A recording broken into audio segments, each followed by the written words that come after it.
You are now listening to another episode of the Renegade Podcast, and I'm interviewing the one and only Karsten Kroening. He is a fashion YouTuber, but also he talks about music and movies, and he has his own fashion brand and all that good stuff. Very excited about this one, and we're off in 3, 2, 1. Hello. Hello. It's audio only, so you don't gotta show your face if you don't want to. Oh, I will. I'm all good on that. But yeah. How you doing, man? I'm pretty good. How's your day been? It's been good. I've just been working. Doing stuff, creating. Okay.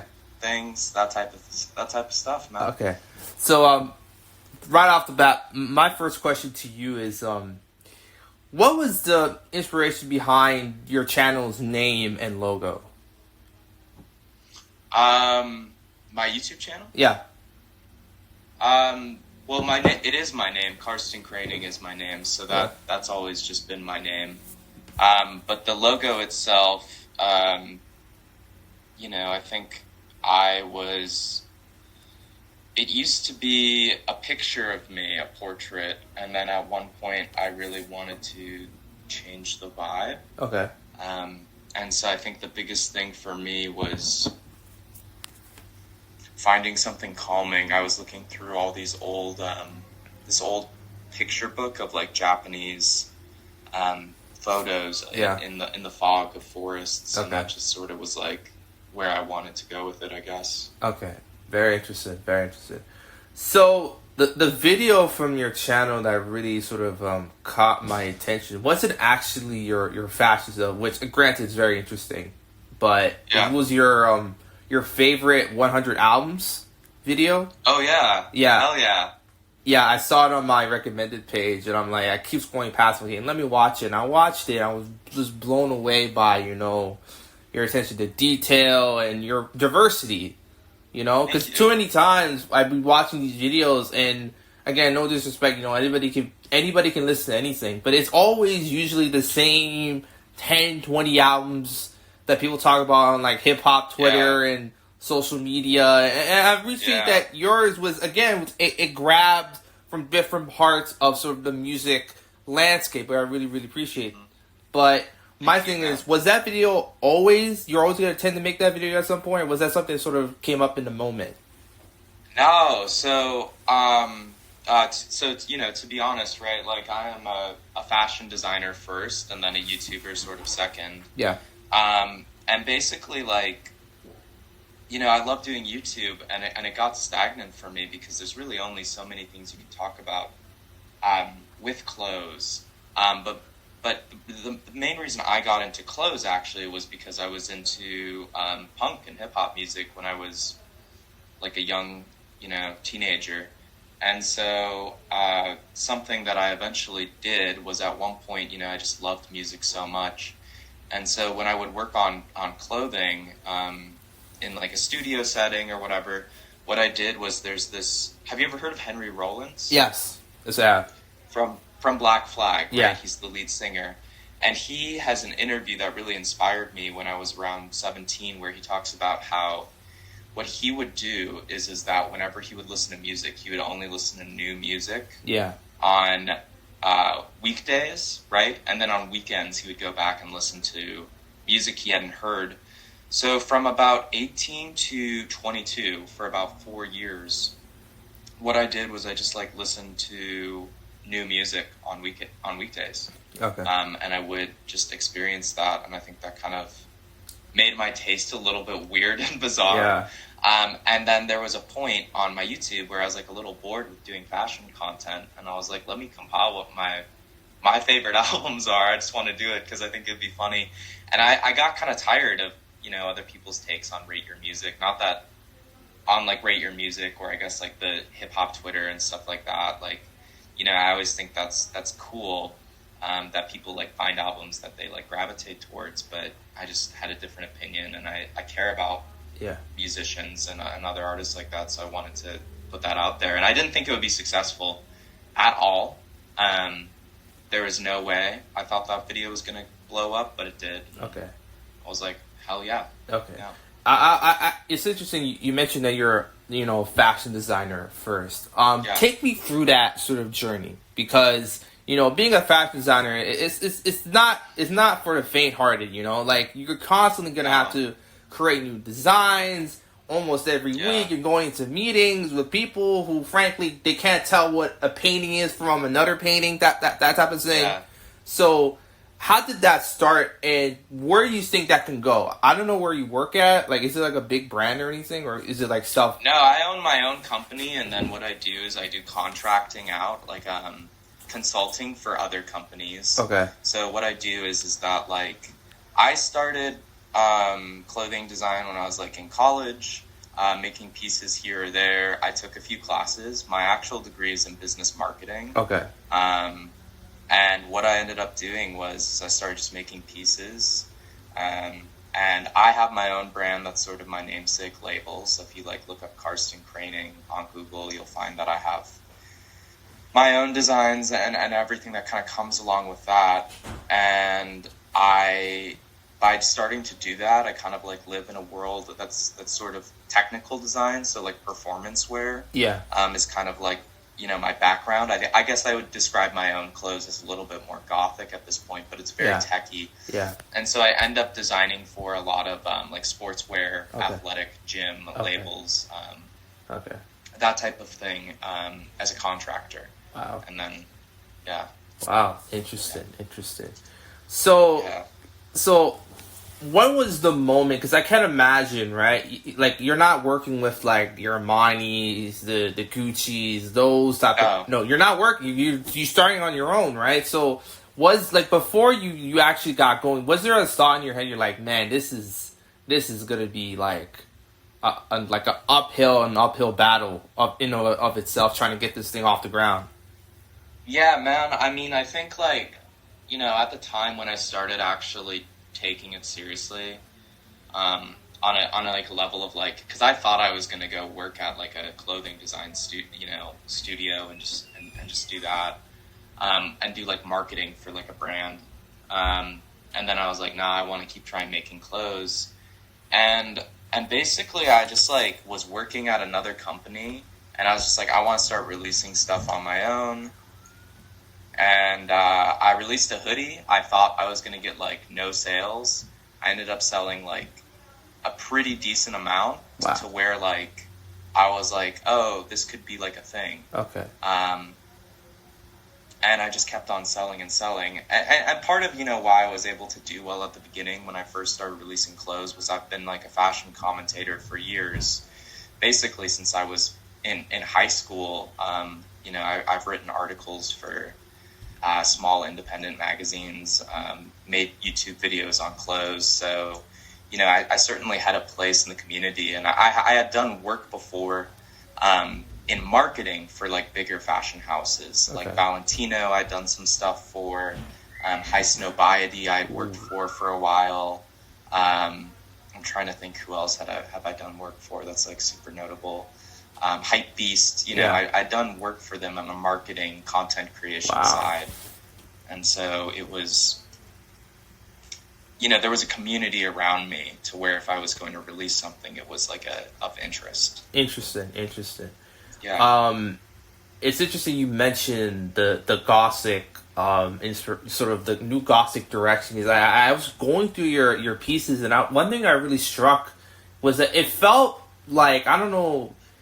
it felt like it came from sort of maybe not like a bygone era, but an era between an era type of thing, right? So the way I look at it, it's have you heard of Witch House?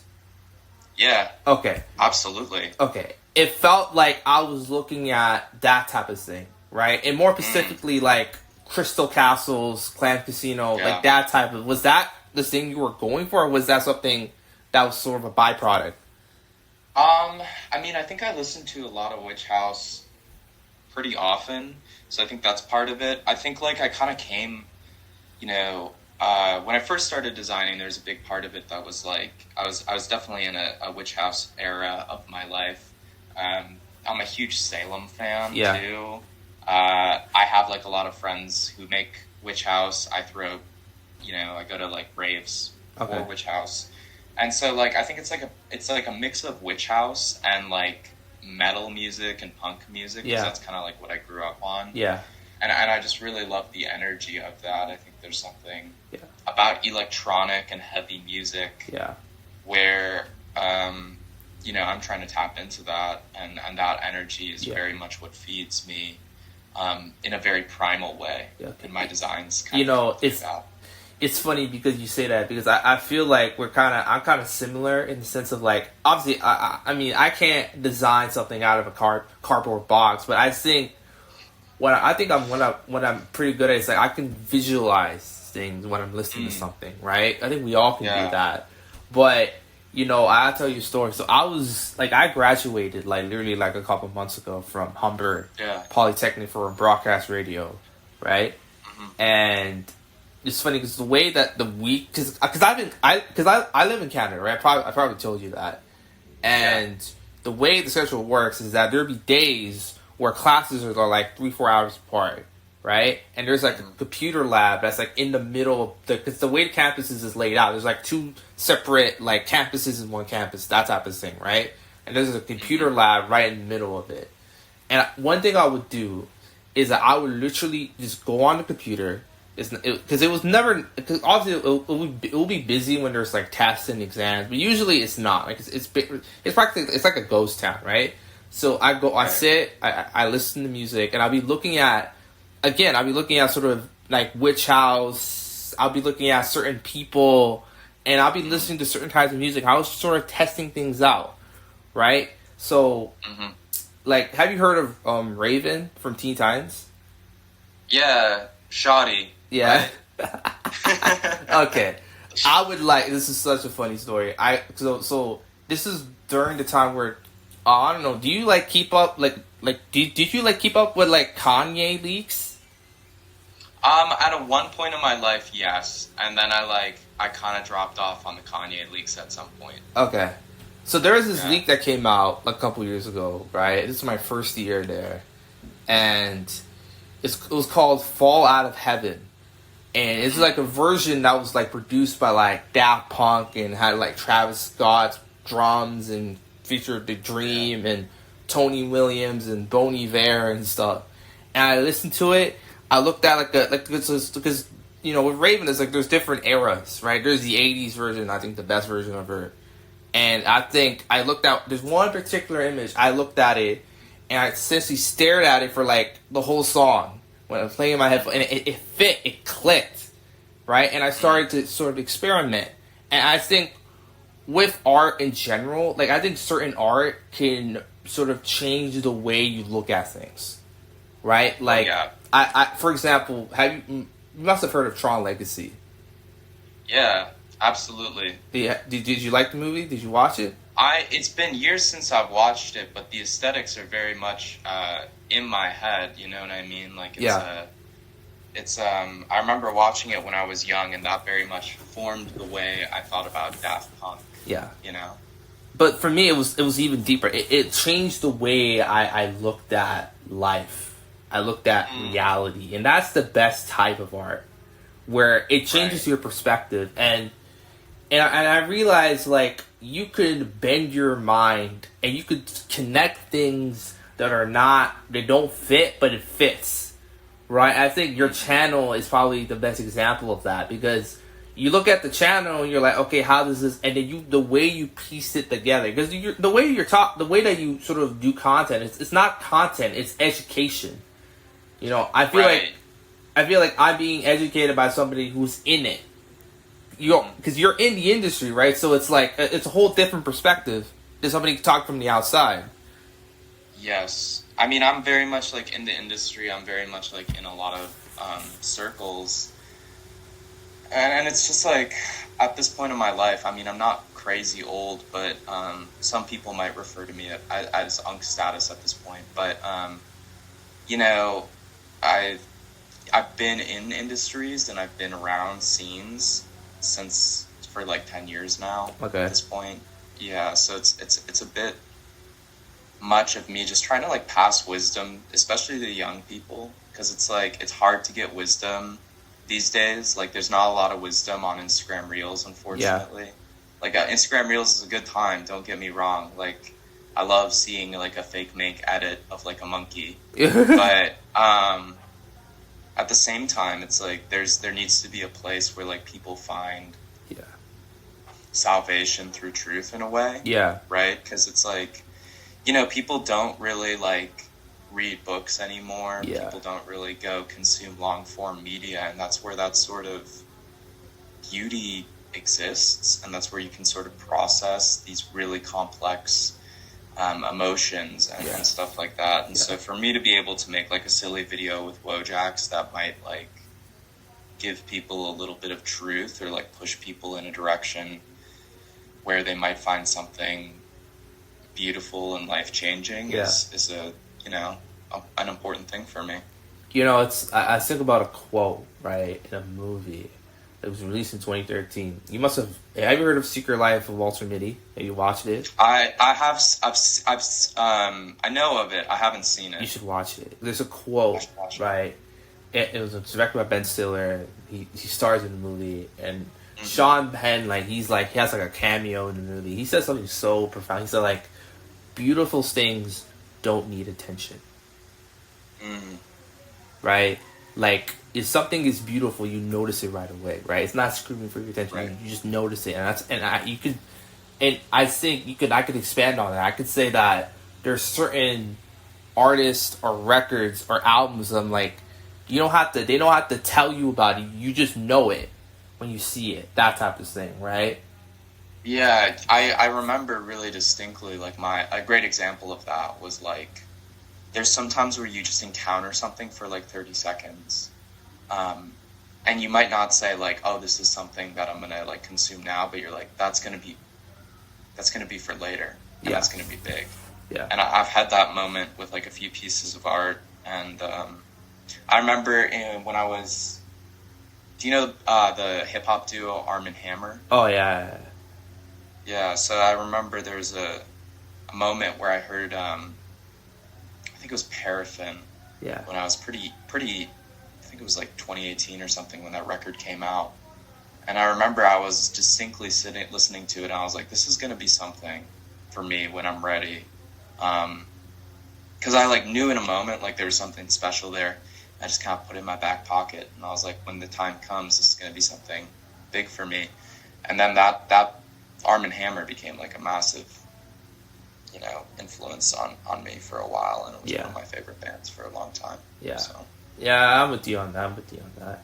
So, it's obviously, with people, it feels like the sort of the discourse about everything is just so warped. I mean, you go on TikTok and there's 100 million conspiracy TikToks, and it's just right. And it's it's so interesting because again, they're talking about topics, and yet there's this sort of flippant way that they're talking, right? They're not going in detail, and even if they're going in detail, there's this sort of lens of there's this lens of you're not in there. You know what I'm saying? You're not in there. You don't understand the intricacies, the bureaucracy and stuff. But again, I don't know, because obviously you're not mega famous or anything like that. But have you encountered people that kind of made your hair sort of stand on edge, or sort of gave you that sort of weird feeling? Yeah, I mean, I've met a few really cool people in my time, probably a lot actually, because I guess the most recent example was I met Earl Sweatshirt a week or two ago. What? We just got a drink. Yeah, that was cool. He was at the bar I go to and I frequent, and I was he came, sat next to me on this one piece of this sort of outdoor porch, and I was like, yo, Earl, what's good? And I was like, what are you doing here? And then we just cut it up, and damn. We talked for a while, and he told me about working with The Alchemist, and it was cool for me because if you watch that 100 favorite records video, I put some rap songs on the top. And so it was a little bit of a moment of self-fulfilling prophecy. And, he was just a really real guy. He spoke a lot of wisdom. Kind of talked. And we talked a lot about creating art with layers. Yeah. Because, like, one of the things is you know, his songs are always really short. Yeah. An Earl Sweatshirt song is going to be, like, 2 minute, minutes. 2 minutes. Yeah. It's not going to be 3 minutes. But he's like, every bar counts, and I talked to him for a while about that, because it's like, yeah, it's 1 to 2 minute song, but, like, you know, we talked a little bit too about, like, for example, the song Photographic Memories, where, like, he lays out his whole verse just so he can match the, it can, like, flow into this thing where right at the end, the lyrics in his verse match the lyrics of the sample. Yeah. And he just, you know, we talked a lot about layering art that people can kind of come back to. Yeah. Where it's not like a one and done. Like, you know, I love Ken Carson. Don't get me wrong. Ken Carson is fire, right? But you listen to a Ken Carson song and it's like, you get it. That's it. Yeah. You know, the chorus is fire. The beat is fire. Everything about that song is going to be fire. But you don't come back to it. There's no mystery to be revealed. Yeah. You know what I mean? Yeah. It's a cool thing, and it's an amazing thing. But, like, when you, like, listen to someone like Earl, you listen to that verse that he made in 2018, and you can listen to it in 2018 and think it's the coolest thing ever, and then you can come back to it in 2022, 4 years later, with new life experiences, with new knowledge, and you, like, learn a little bit. You go back, you listen to that again, and you realize something new. Yeah. You know, there's a lot of references, and a lot of hidden meaning in that I think, you know, that's just the type of art that I'm interested in, is that art that gives life long after your first listen, and it's like you can come back to it, and there's more hidden meanings, and that's just a beautiful thing to me. Yeah, that's interesting. That's very, very interesting. So let's go back to your YouTube channel for a sec. Your most popular video, do you immediately know your most popular video is? I think it's the one about books. Yeah. Right? Yeah, that's the one. So, did you expect that video, and more so your channel, to sort of blow up the way it did? And do you feel like a pressure or a burden that sort of an audience sort of brings a burden on you when you're making stuff in general? No, I don't feel burden. I mean, I'm pretty, like, hardened to, like, any negative comments and that sort of thing. I just don't really care. Like, you know, it's kind of, you know, everybody has some sense of vanity. But I did not expect that video to blow up, to be honest. I was just kind of, it was the same thing as the 100 albums videos. Is like, you know, I was sitting there and I was watching a lot of videos on, like, you know, these sort of, I don't want to be, like, too, you know, condemning, but sort of like these grifters who are recommending books. Yeah. And I'd read a lot of those books before that these grifters were recommending, and they're sort of shallow. Yeah. To a degree, and I just was like, you know what, like, because I had been recommended those books, you know, I mean, I remember when I was like 15, somebody's like, go read 12 Rules for Life by Jordan Peterson, and I was sitting there trying to, like, really get something out of it, but, like, the concept of making my bed wasn't really too big. So, you know, it was kind of like, all right, like, what were the books that if somebody told me I needed to read at 15, that would have been beautiful and effective to me. And so I just compiled that list, and I could just kind of talk from the heart about, like, how those books affected me and what they meant. And, you know, there's like a big reaction to it. I mean, like, I remember, because of it, like, the Amazon algorithm, like, completely changed. Any of those books, if you go look in, like, the recommended, they're all recommended to each other now. Wow. So many people have bought those books that those books have, like, become interwebbed. And for a while, I think one of them, like, got on, like, the Amazon top 200 because of that, or something. That's like crazy. That. I think it was the first book I talked about. And it's like, you know, it's an interesting thing. I guess, like, I do want to make more videos for that audience. You know, there's, I think, a lot of young people who don't have people of wisdom in their life. Yeah. There's a lot of the content.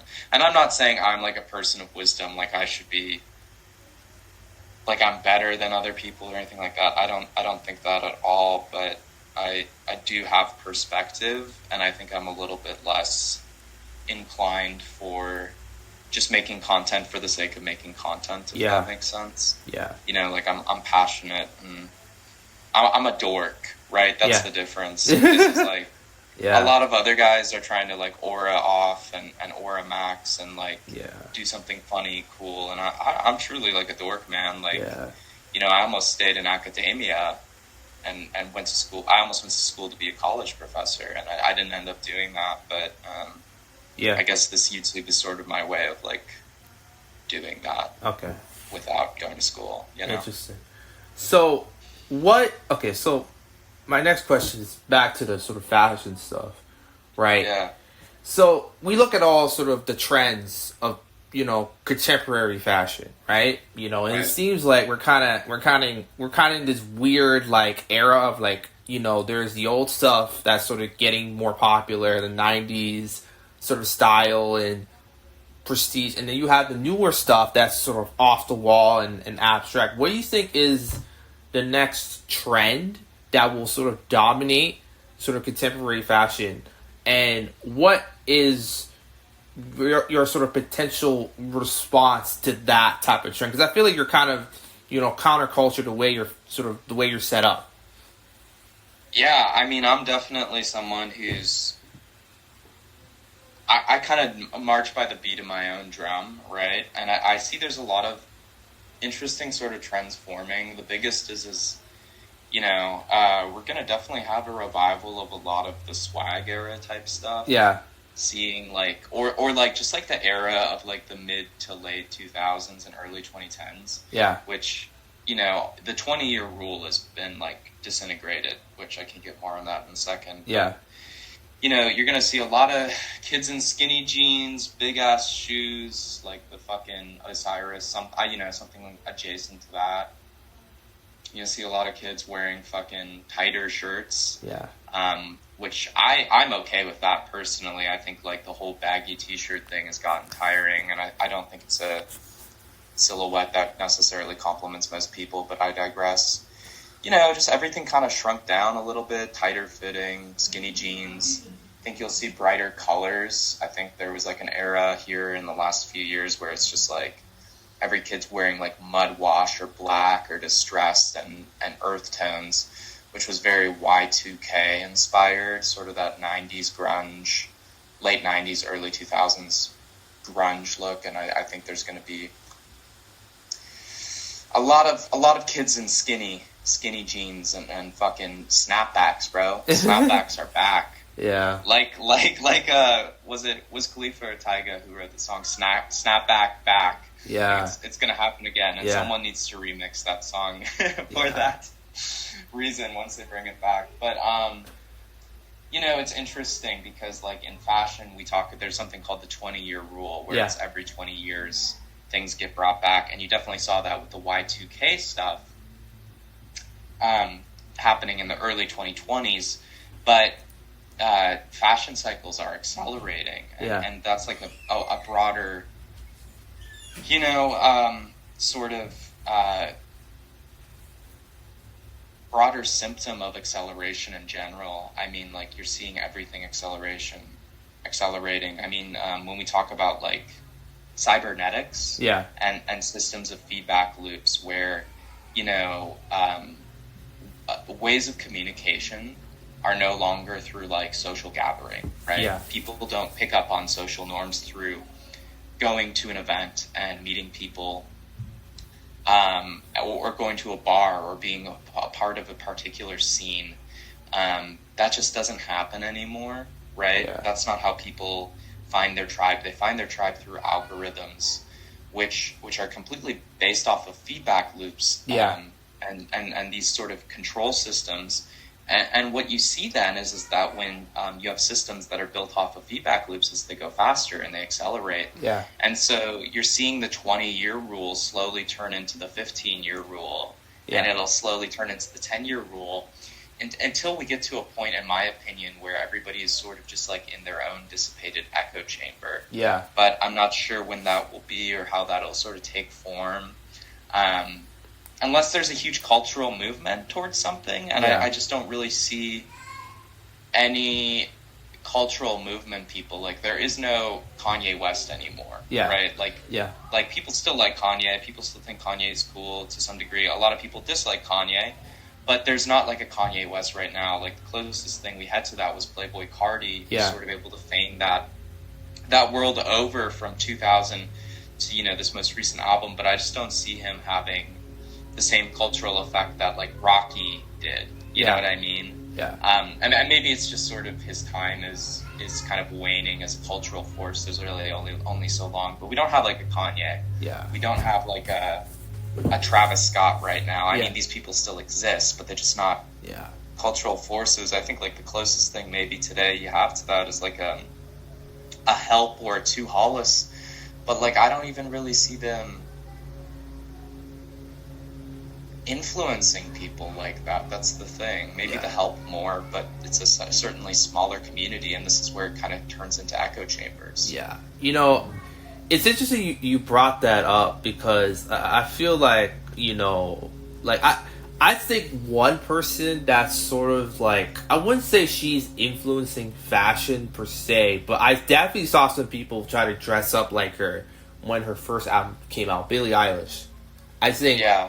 I think she has some of that to her, but I think I don't want to interrupt you, but also I would say that I really think stan culture is the reason why we don't have those type of people like that. Is that they can't, because these folks can't say anything, can't do anything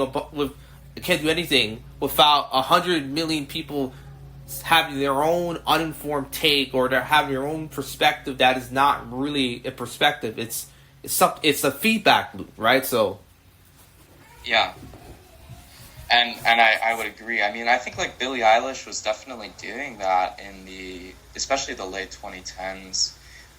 Maybe Charlie XCX, but then that got turned into a political campaign that went very awry, which is unfortunate. But and maybe Charlie XCX is sort of the next cultural leader, though. You know, it's like, how does that sort of play into things? I don't really know. I mean, there's a lot of it too, which is like influenced by Dime Square these days. But also it's like, with stan culture, you can't really do anything, and stan culture sort of has this thing where it's, you know, like, what's the phrase? Like, you know, it sort of calls out people who want to like copy their favorite artist. And it kind of destroys subculture in a sense. There's a phrase, like, it's like, oh, bro, you like. Now, actually, it's a profane phrase, so I'm not going to say it. But it's like, you know, you become like a dick rider or something like that. Glaze. When you glazing, dude, you're fucking glazing. It's like, if you dress up in a way that's similar to Playboi Carti, you're going to end up on a meme page, and people will be like, that guy's a glazer. And so then you kind of end up in this. You know, even though I remember when I went to some of the Carti and Ken and Lone shows in the early 2020s, like 2022 and stuff like that, you'd have like, every kid is wearing black, and every kid is wearing like something adjacent to Rick Owens, or like, and it just was funny. But I think you're seeing less of that, because we have this culture that's like, you can't be inspired by your favorite artist. And I think that's not healthy, because, you know, there's a famous quote by the designer Yohji Yamamoto, which is copy, copy, copy until you find yourself. And I think, like, people need to copy. People can't just form identity right away. Identity is a complex thing. And you need to be able to glaze for a while. You need to be able to, like, seriously, like, you need to be able to be comfortable taking a piece of someone else's identity, especially when you're young, when you're 14 to like 18. You should be expected to have your identity figured out. No, absolutely not. Even into your early 20s, I don't think that's healthy. You need to like be looking sort of towards other people to like find these parts of yourself. You need to be comfortable trying things. You can't be put in a situation where you're posted up, you know, excited to see your favorite artist, and someone's online calling you saying you're glazing. Like, But that's just sort of the patronomicon of social media as well, I suppose. Yeah. It's funny because do you watch sports at all, or? Not really. I like some. I like to watch the Timberwolves every once in a while when they're doing well. Okay. And I'm a big fan of some basketball players, but I like to watch their interviews more than their the actual sports. But do you watch the NFL? What were you saying? Not very much. Okay. So you must know who Patrick Mahomes is, right? Patrick Mahomes is the football player, yeah, right? He's the Chiefs quarterback. And there's this guy that's playing in college named Dylan Raiola. And this big joke is that, he's copying Mahomes. He's walking like Mahomes. Right. He's trying to play. And I'm like, take a step back and say, that's kind of cool in a way. Because... dude, it's following in lineage. Yeah. Yeah, that's the point I was trying to make, is that, like, Peter Gatz, he has to have the type of career Patrick said. I'm like, no, he does not. Like, the thing is that people want originality, but they don't come see original movies. So that's the whole joke, right? Right. People want original movies, but when something like Sinners is, like, something like, for example, Sinners comes out, right? It has to have this type of rating and this type of box office for me to watch it. No, you should watch it because it has something that you're looking for, right? Yeah, it has that factor of being original, right? Yeah. People simultaneously demand and fear it. Yeah. At the same time. Yeah, right. I look at something. It's funny because I think it was yesterday or a couple days ago. This movie turned like 5 years old. I think it was Tenet. You ever watch Tenet? Christopher Nolan? Yeah. No, I haven't, but the soundtrack is incredible. I love the soundtrack. Okay. I won't spoil the movie for you because you should definitely watch it. It's definitely up your alley. But I look at Tenet as the Yeezus of his filmography. You can tell by the soundtrack. You can tell by the abrasiveness of the film and the confusingness of the film. It's this kind of like his FU to like conventional filmmaking and conventional tropes. That's fire. I need to watch that then. That sounds sick. Right? I've loved the soundtrack of it, and I love Yeezus too, so that's like a perfect comparison for me. Yeah. And, it's like, it's funny because, for me, like, the movie that's defined this year, as of right now, is the new Superman movie. Because it's again, like you said, every 20 years we're going back, and the timeline is again accelerating. Because I mean, like, you could apply it to fashion, but also you can apply it to music and in films and even sports in a sense, right? Like, certain archetypes are pushed out, but then people adjust, defenses adjust, offenses become more complex, and then those guys have to come back in, new and improved. Right? Mm-hmm. So I look at it like, something like Superman 20 years ago wouldn't work. But Superman now, we needed that movie. Right. Even if you don't like it, even if you don't mess with it, you don't like God as director or whatever, we needed that movie because it shows there's another way of doing it. Right? Yeah. I hadn't seen it, but I've heard so much about it, and I think the thing that is interesting to me, from what I understand, is that it like flipped the superhero genre, which needed to be flipped, on its head, right? That's sort of the thing that makes it amazing. And that's like, I don't know, that's what I love, and that's why I need to see it, because I love things that subvert people's expectations. Yeah. One of my favorite things is when you watch a trailer for a movie, and then you get in the theater, and then all of a sudden you realize, like, 20 minutes into the movie, I've seen everything from the trailer. Yeah. What's going to happen? You know what I mean? Yeah. You know, sort of like that happens sometimes. Yeah. And the subversion of expectation is really exciting to me. I love that. Yeah. That's sort of what I think great art does, is that it sets a stage for you. Yeah. And that becomes super emotional. Yeah. Right then as well. one of my favorite, bands is this band called Slint. Have you ever heard of them? I think so. Yeah, they have, what they do is they are like a rock band. Yeah. But they make their songs like 8 minutes. And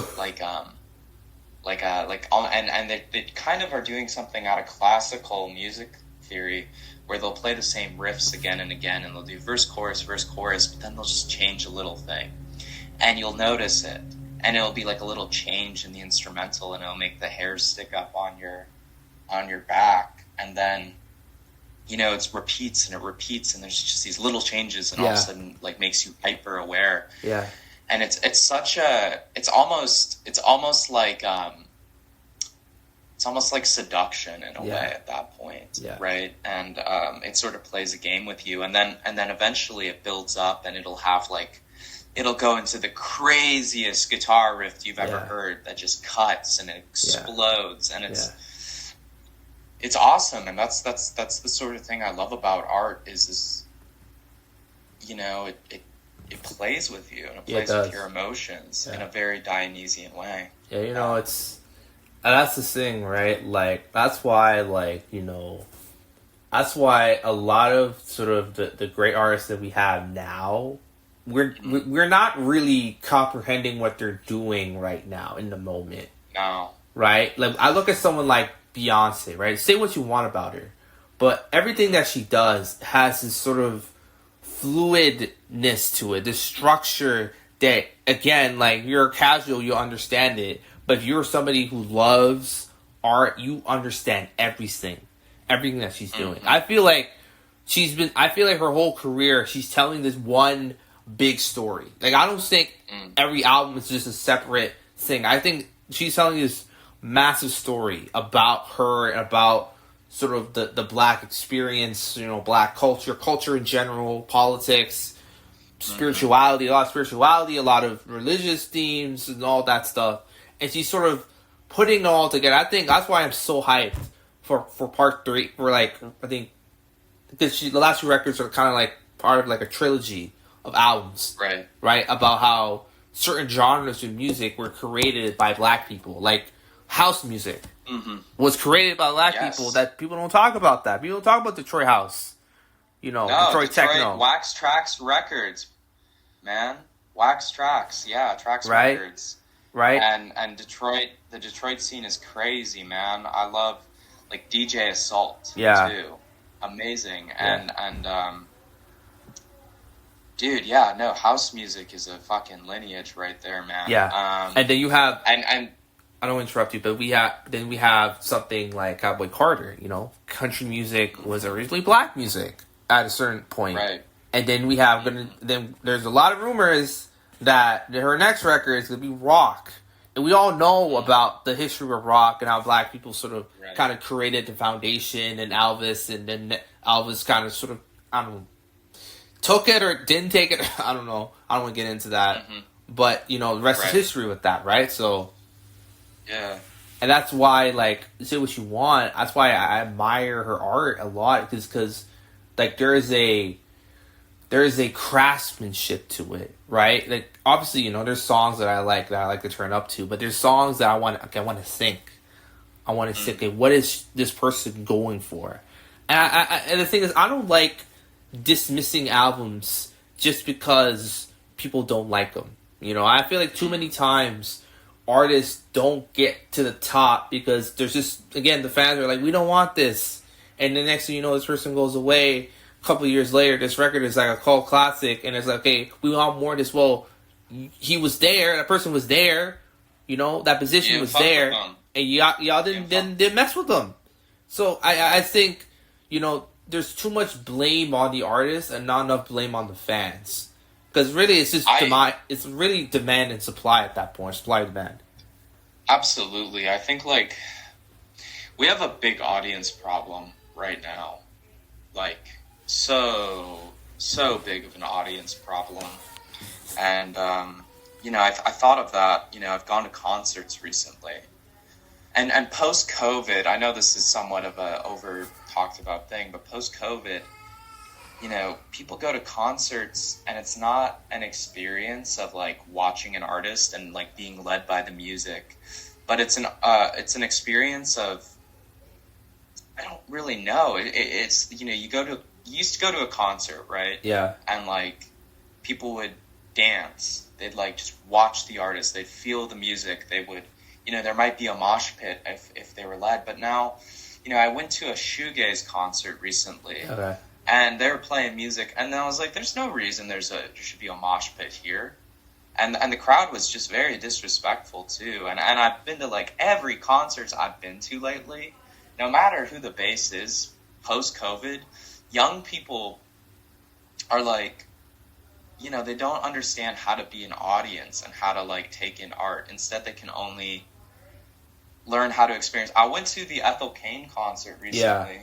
And, like, there was a moment of silence that was supposed to be this revered thing where there's this ambient music, and it was part of this broader performance. And this fucking person just yelled out, like, to the artist, "I love your bald-ass boyfriend." And it was like, yo, like, that's funny as fuck, right? Like, it's objectively, like, people are doing things that are, like, funny. And that's the thing. It was, like, at the Death Grips concert, too. Like, people were, like, moshing in weird ways. Like, people were, like, trying to... I went to a Lucky concert and somebody tried to rub Lucky's belly. And I'm not saying these things aren't funny. Like, it's not like I'm humorless or a prick. But, like, what you're doing, it's like the same thing as, like, people going to the Minecraft movie and, doing the chicken jockey stuff. It's the same energy. And I don't think I, like, revere, like, the Minecraft movie like I revere some of these other artists. But... everybody is trying to use art as like a meme rather than actually like a thing of appreciation. Yeah. Right? Like people want to make their experience as the audience about themselves. Yeah. And I think that's like very much from consumerism and social media. Like when we talk about like art in the 21st century, it's not about a consumption thing. It's not about being an audience. It's not about like appreciating and like living in art, but it's about consumption and art as a mimetic. And when I say mimetic, I don't mean like meme and like a funny thing. I mean as like a cultural way of like showing something. Yeah. Like people go to the Ethel Cain concert to show the type of person they are and the type of person and their type of consumption. Yeah. Rather than to enjoy. Yeah. And live in the moment and like receive, sort of like receive a blessing for what it is. Yeah. Like people don't know how to do that anymore. People don't know how to live in the moment. I feel like my response to that is like, it's more of a 3-point thing. Like my first point would be that I think the removal of sort of spaces that were originally intended for teenagers and kids where that's a big problem too. That's led to and that's a huge part of it. I would agree with you 100% is that like a lot of it is kids don't have spaces, so the only place they can go is like a concert. But there are no spaces for not children but young people, like teenagers. Yeah. Besides like concerts really or the internet. Yeah. My second point is that, again, we're living in a sort of a late-stage capitalism era, really. The last, 10 years, I would argue. And that also means that things are sort of being condensed down to, like, the absolute sort of minimalistic sort of form of expression, right? Yeah. Anybody can crack a joke, right? Not everybody can be generationally funny, you know what I'm saying? Right? Yeah. And I look at someone like Josh Johnson, right? You heard of Josh Johnson? Oh, who's Josh Johnson? He's a comedian. He's a really funny guy. He did this one about like Trump and Epstein. It's like the funniest shit ever. Like recently, I guess. Oh, dude, I do know this guy. Yeah, he's on the Daily Show. Yeah. All right, and and you could tell that his influences are like Dave Chappelle and.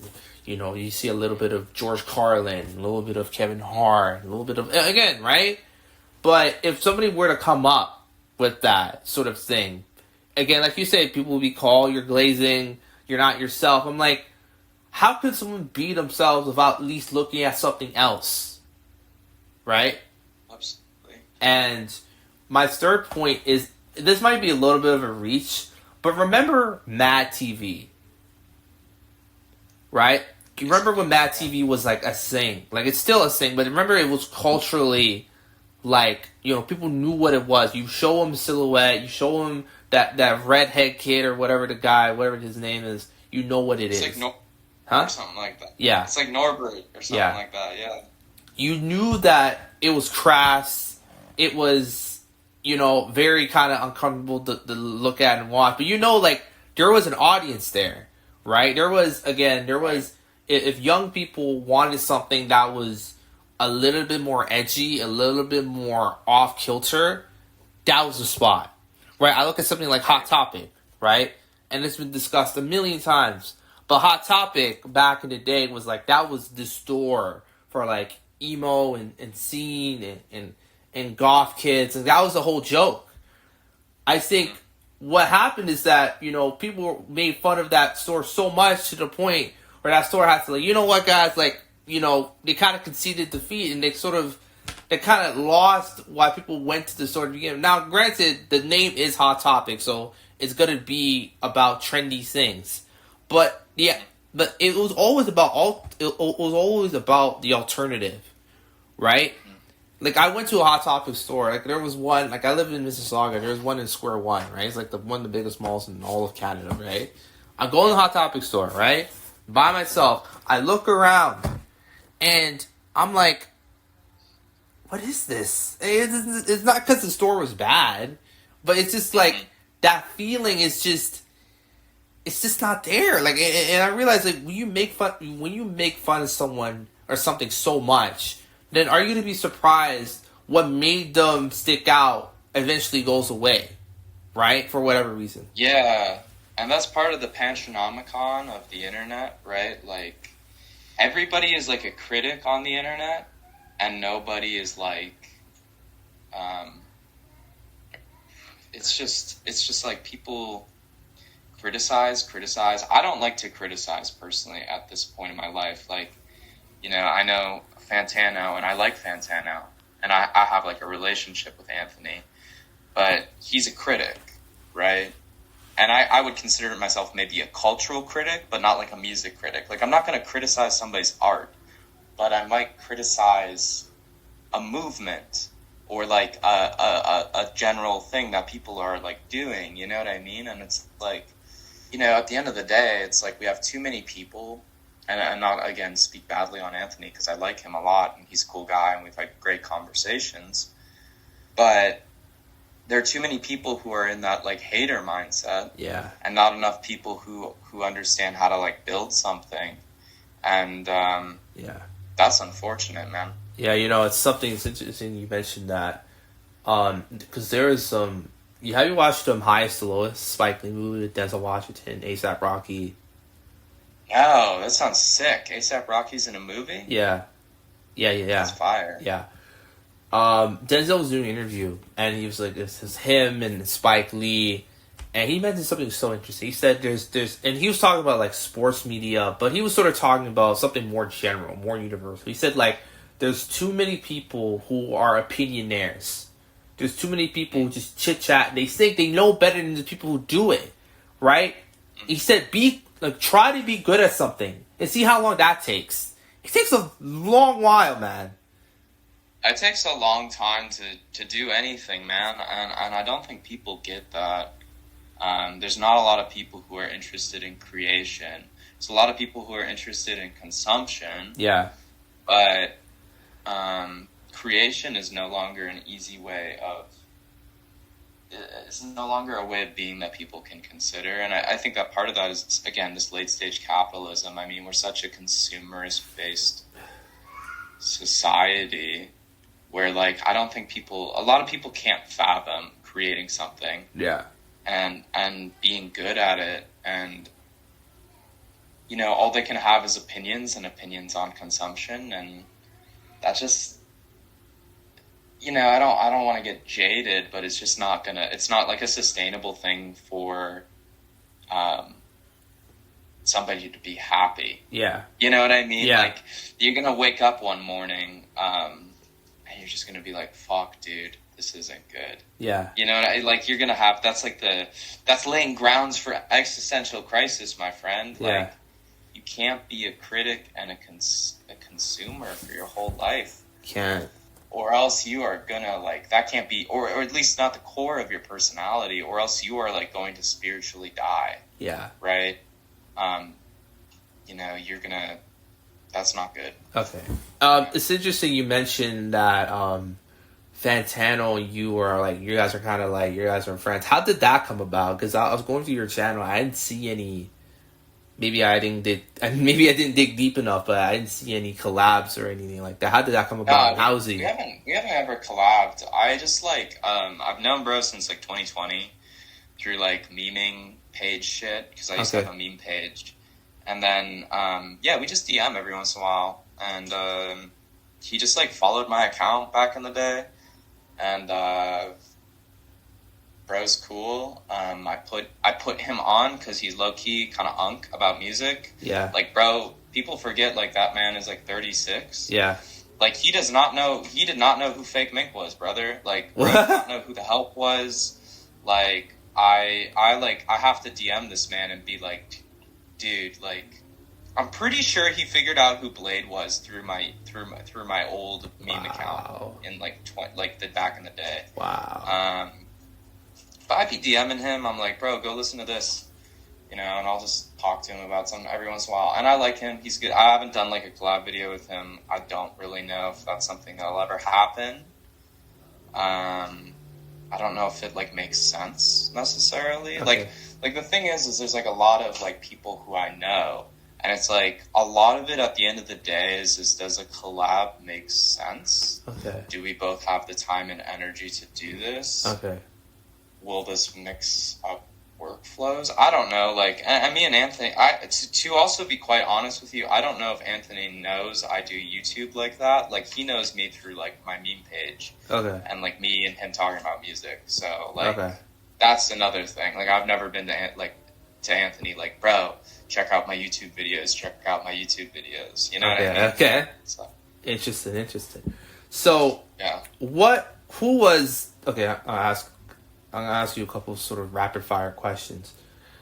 Yeah. Who was the most famous person that said, I love your work, I like your work? That could be, you know, for your actual sort of pieces or your YouTube channel or both. Jeez. I mean, I've gotten some of it is confidential, so I can't say. Okay. Because, like, they're going to, like, hunt me down? No, like, it's like, because, like, I've had a lot of very famous hip-hop artists who have, like, asked for pieces, and I've sent them to them. What? I can't say who those like how famous? Are we talking, like Kanye fame? Like, maybe just a rung below Kanye. Whoa. Not Kanye. I've known so many people who've worked for Yeezy, bro. It's not even funny. Okay. Like, I have so many friends who've worked for Yeezy. But not Kanye, but, like, think of, like, people who have Kanye has mentored, and that's all I'll say about that. So, like, Kid Cudi, K-Say. Bro, you're gonna start saying names I can't say who. Okay. But, like, and out of respect, because it's, like... Okay. Like, a lot of it, too, is that, like, when you're a fashion designer, stylists come to you and they say, hey, I talked to so-and-so and they want your pieces, but you can't tell them.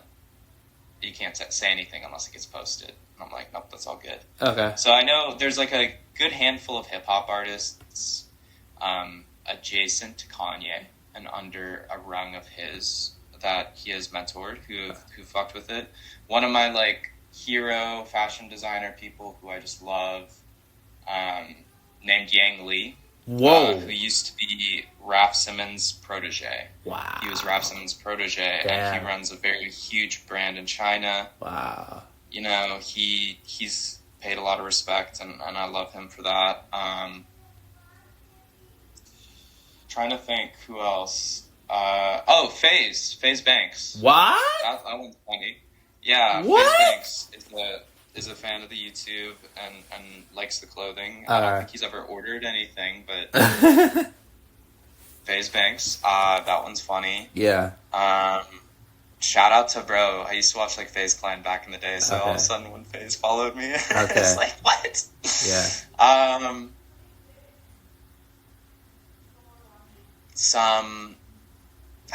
It's like, yeah, I can't really say, but those are a few fun ones. Earl. Okay. Earl is fire. Okay. Yeah, I don't know. That's kind of, that's maybe who I would say is my list right now. So. Okay. Was there like any like YouTuber, like you've mentioned FaZe Banks, was there any like sort of bread tubers that like mess with your content? Like someone like Jordan Theresa? Yeah, have you heard of her?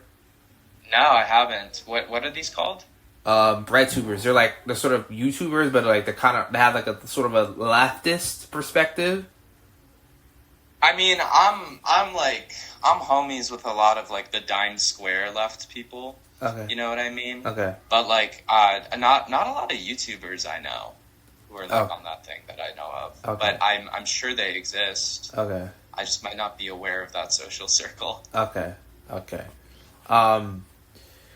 What was your biggest piece that, again, you didn't expect to pop off, but it did? And what is your favorite piece of clothing that you're proud of and you're going to mention like eons from now? I think like the Evangelion long sleeve was big for me. Okay. That's definitely been a bestseller. We're releasing a t-shirt in like a day version of it, but that just like, we get like orders on orders of that like all the time. Okay. So that's been a big one. The hoodies, we've sold so many of those, bro. So many of those too. There's a pair of pants that we just discontinued because we can't find the fabric that I'm happy with in stock, but called the Sunikasori.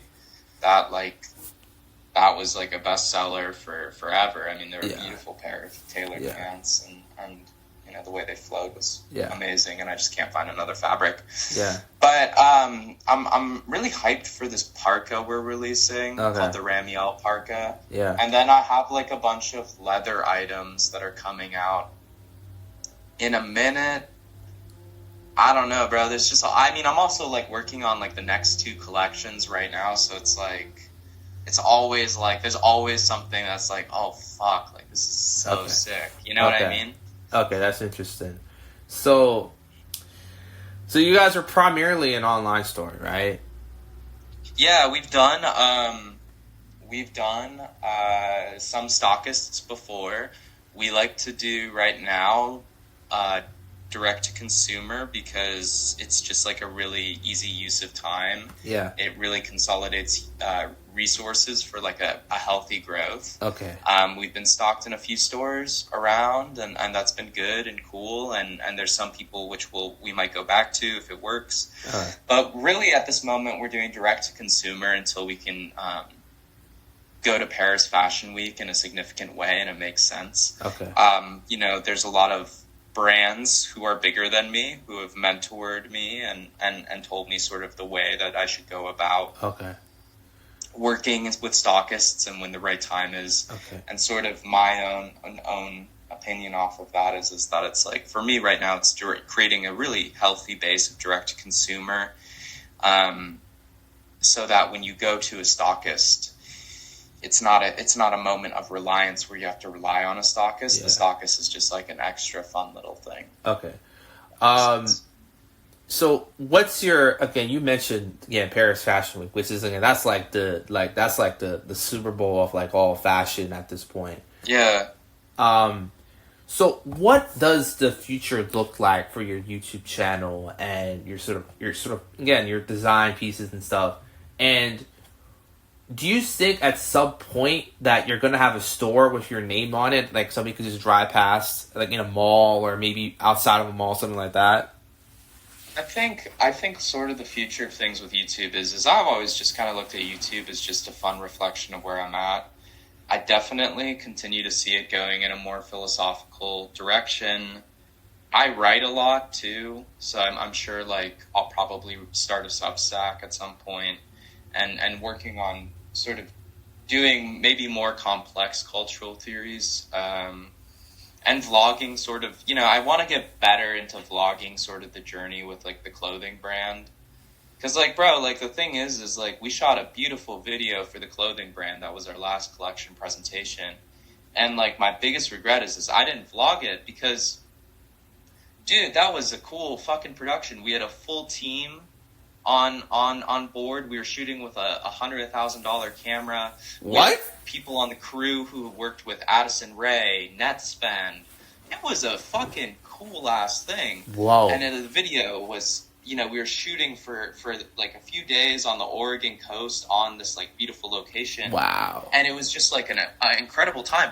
And I'm shooting myself in the foot every day. I'm like, why didn't I vlog this beautiful process, this really cool thing that happened where we, and I don't vlog a lot, unfortunately, in my clothing creation process either. So it's like, that's important the older I get, and like really being able to do that is something I want to show on YouTube. Because you go to my YouTube channel and you're like, oh, Karsten's a designer and now he's going to talk about XYZ.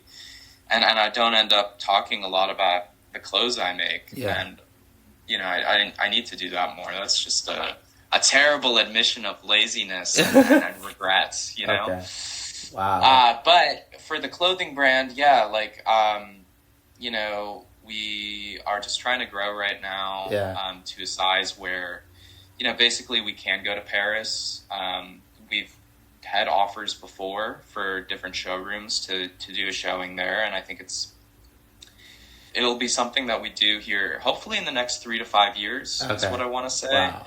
But like the biggest thing is like creating, people. I've had a lot of friends who've gone to Paris 4 or 5 times, and they need to go to Paris 2 to 3 times to get by, even if their collection is amazing. Wow. Even if their collection's out of the thing, because when you go to Paris, the reason you go to Paris is not just to get critical acclaim.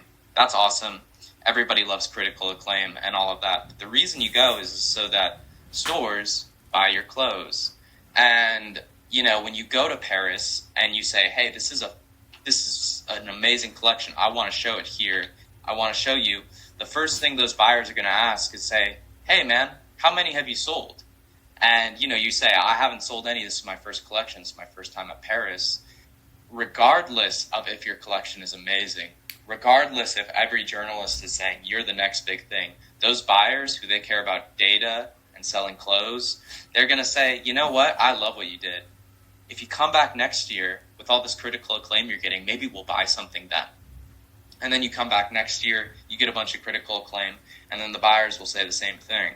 So they'll be like, yeah, it's just been a year, and I see you're growing on Instagram. I see, you've sold a little bit here and there, but I don't know if we're ready to buy yet, because we're really looking for established brands that make us money, because that's what those stockists got to do. They got to make money. They're going to buy things from people that make money. And so when you go to Paris, and you look at them and they say, hey, this is your first collection in Paris. It's great. Hopefully, right? You hope they say it's great, right? Yeah. That's up to the critics and the buyers, but they say, wow, it's great. I really like it. How much have you sold? And you say, we've had a D2C for 4 to 5 years.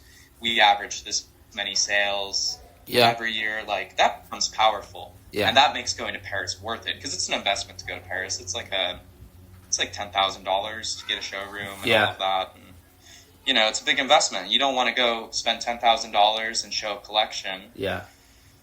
Only to have people say, well, where's your data? How much have you sold? And you're like, nothing, because it's the first one. And they look at you with that naivety, and they're like, nah, bro. Like, they're business people. They got to make money. Yeah. And they want to know that by buying your brand, they're going to make that money. And that's life, and that's all good. So obviously we're looking at building up D2C so much more. Love working with like small creators, just kind of getting it out there. One of the things we've been doing lately is doing rave pop-ups. Wow. Throughout Seattle, we'll like bring in a cool artist, we'll rent out a warehouse, we'll make exclusive merch.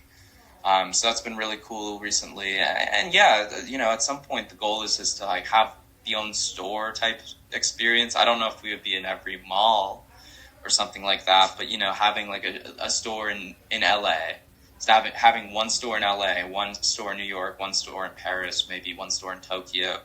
One That store in might be a Toronto. goal at some point.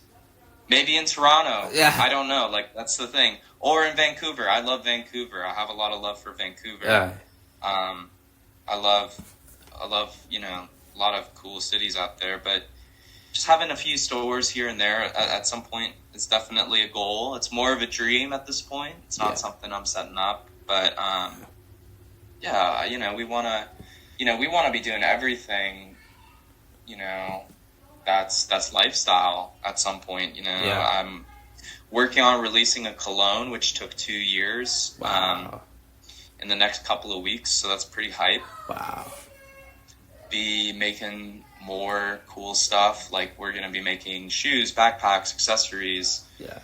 More and more. It just takes time. Okay. Yeah.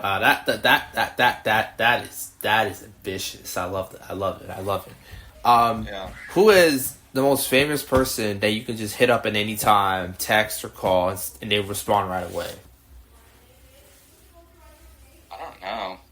It's a good question. Let me look at my phone.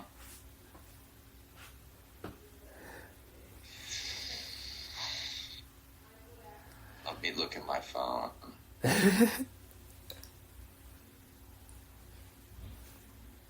I don't know. Okay, so I got a few famous people on my phone. Okay. I don't know if they're gonna necessarily, like, if I were to hit them, I don't think they would be Respond. hitting me back right away. I think they would be sitting there and thinking, why the fuck did Karsten call me? I met this guy twice, you know, or something like that. I don't know, man. I got a few people in there. I don't know if I want to share, because I don't want to be the guy who's like, I got this person in my phone, and you know what I mean? Yeah, okay. So you got people. Respectfully. You got people. I got people, but like, respectfully, I don't want to be the type of guy who's like, oh, Okay. I got this person in my phone. When it's like, when the truth is, it's like, oh yeah, we've met a few times and we're cool, but it's not like that. Flexing. I don't want to be flexing a relationship that's like very mild. You know what I mean? Okay. It's fair. That's fair. Have you thought about, like, you know, has there been like a thing where like somebody sort of, again, like somebody more well known is like come up to you or sort of your company and say, hey man, I love your stuff, let's collab or let's work on something like that in the future? Has that been a conversation? I don't know. That's a good question. I mean, I'm like, it's always the thing whenever you go to New York and LA, people tell you that. There was a time where I was supposed to work on a project with, I guess I'm like totally not thinking right now because I'm forgetting all of these people I know who are like famous. But okay, yeah, like I've worked on projects with like Glaive, if you're familiar with him. Okay. The biggest guy though that I was supposed to work on a project for, the two biggest ones. Okay. The two biggest ones. Raph Simmons, Whoa. number one. And it was not through him directly, but it was through someone who was working with him, and they're like, we want you to be part of this project. Didn't end up happening. Okay. All good.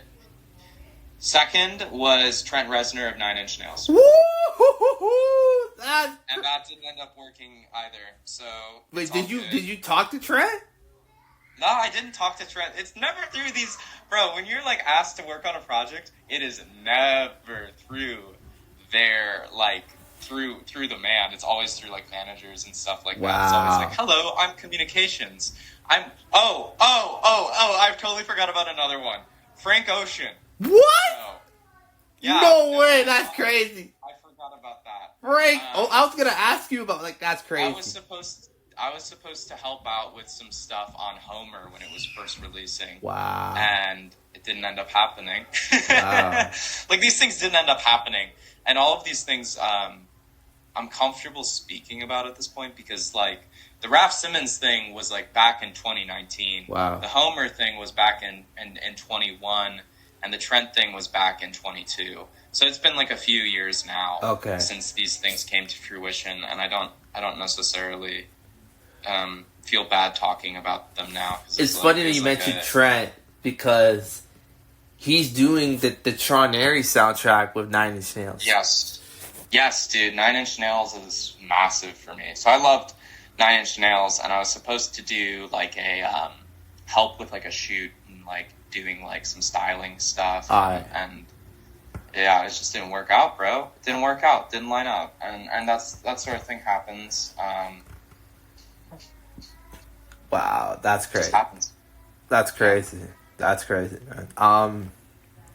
How can I say this? Would you ever do a piece that's like has like a sort of like a superhero or a superhero inspired piece?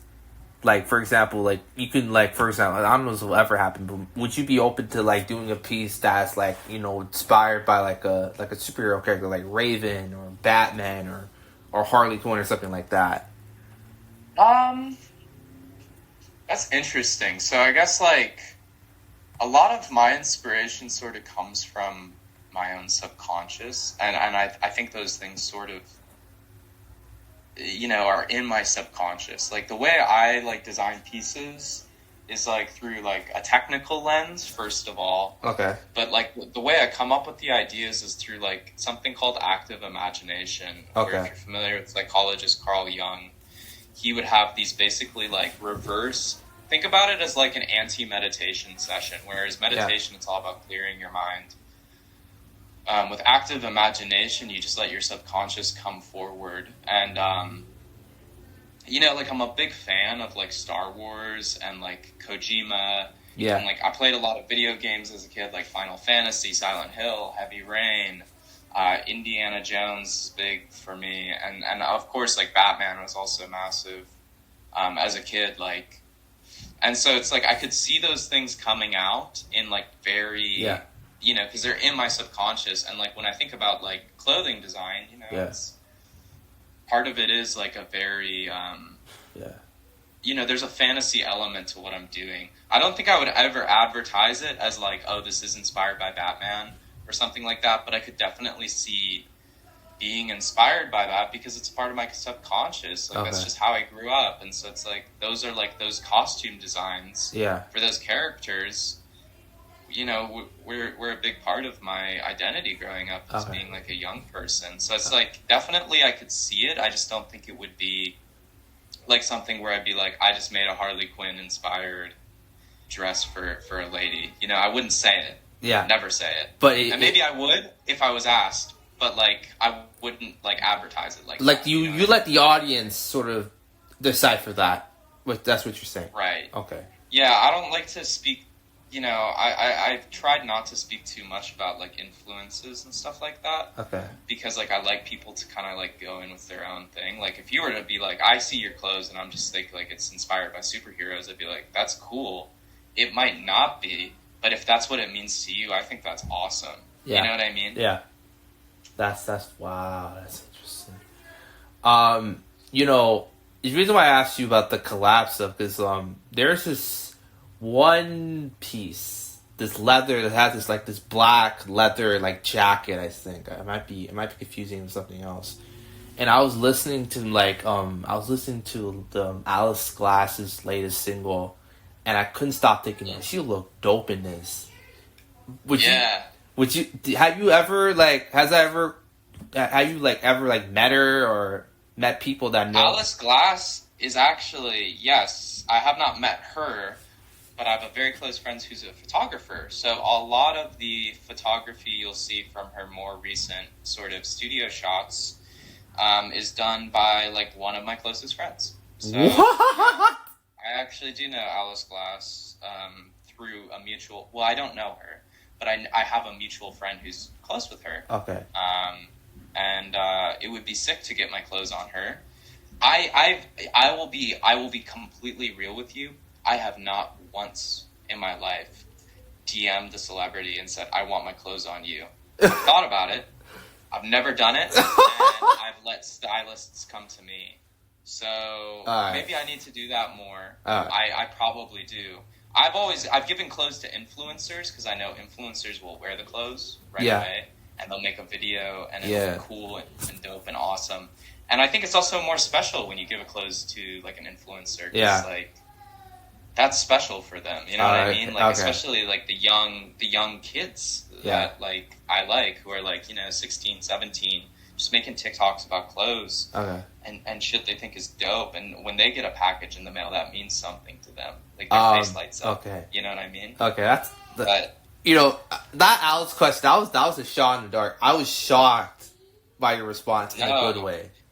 So has he ever has he ever talked about like how she's like what does she sort of, what's her artistic direction on photography? So the homie, it's my friend Tati. She is a photographer, and she's photographed Alice Glass, and I think she's like sort of attracted to like a supernatural or unnerving. I remember the shoot they did was like a very she had these long ass nails and stuff, and I think a lot of what I think they talked about was probably pretty personal. So I don't really know how much I can share, but what I got from it was that Alice Glass is an incredibly cool human. I think Alice is probably really still making cool stuff. I think as far as her career goes, I'm excited to see where it continues to go. I love I know her husband is the guy from Health, who used to be in Health. And Health is also one of my favorite bands, and all those early Crystal Castle songs are also sampling Health, which is sick. So, wow, that's cool.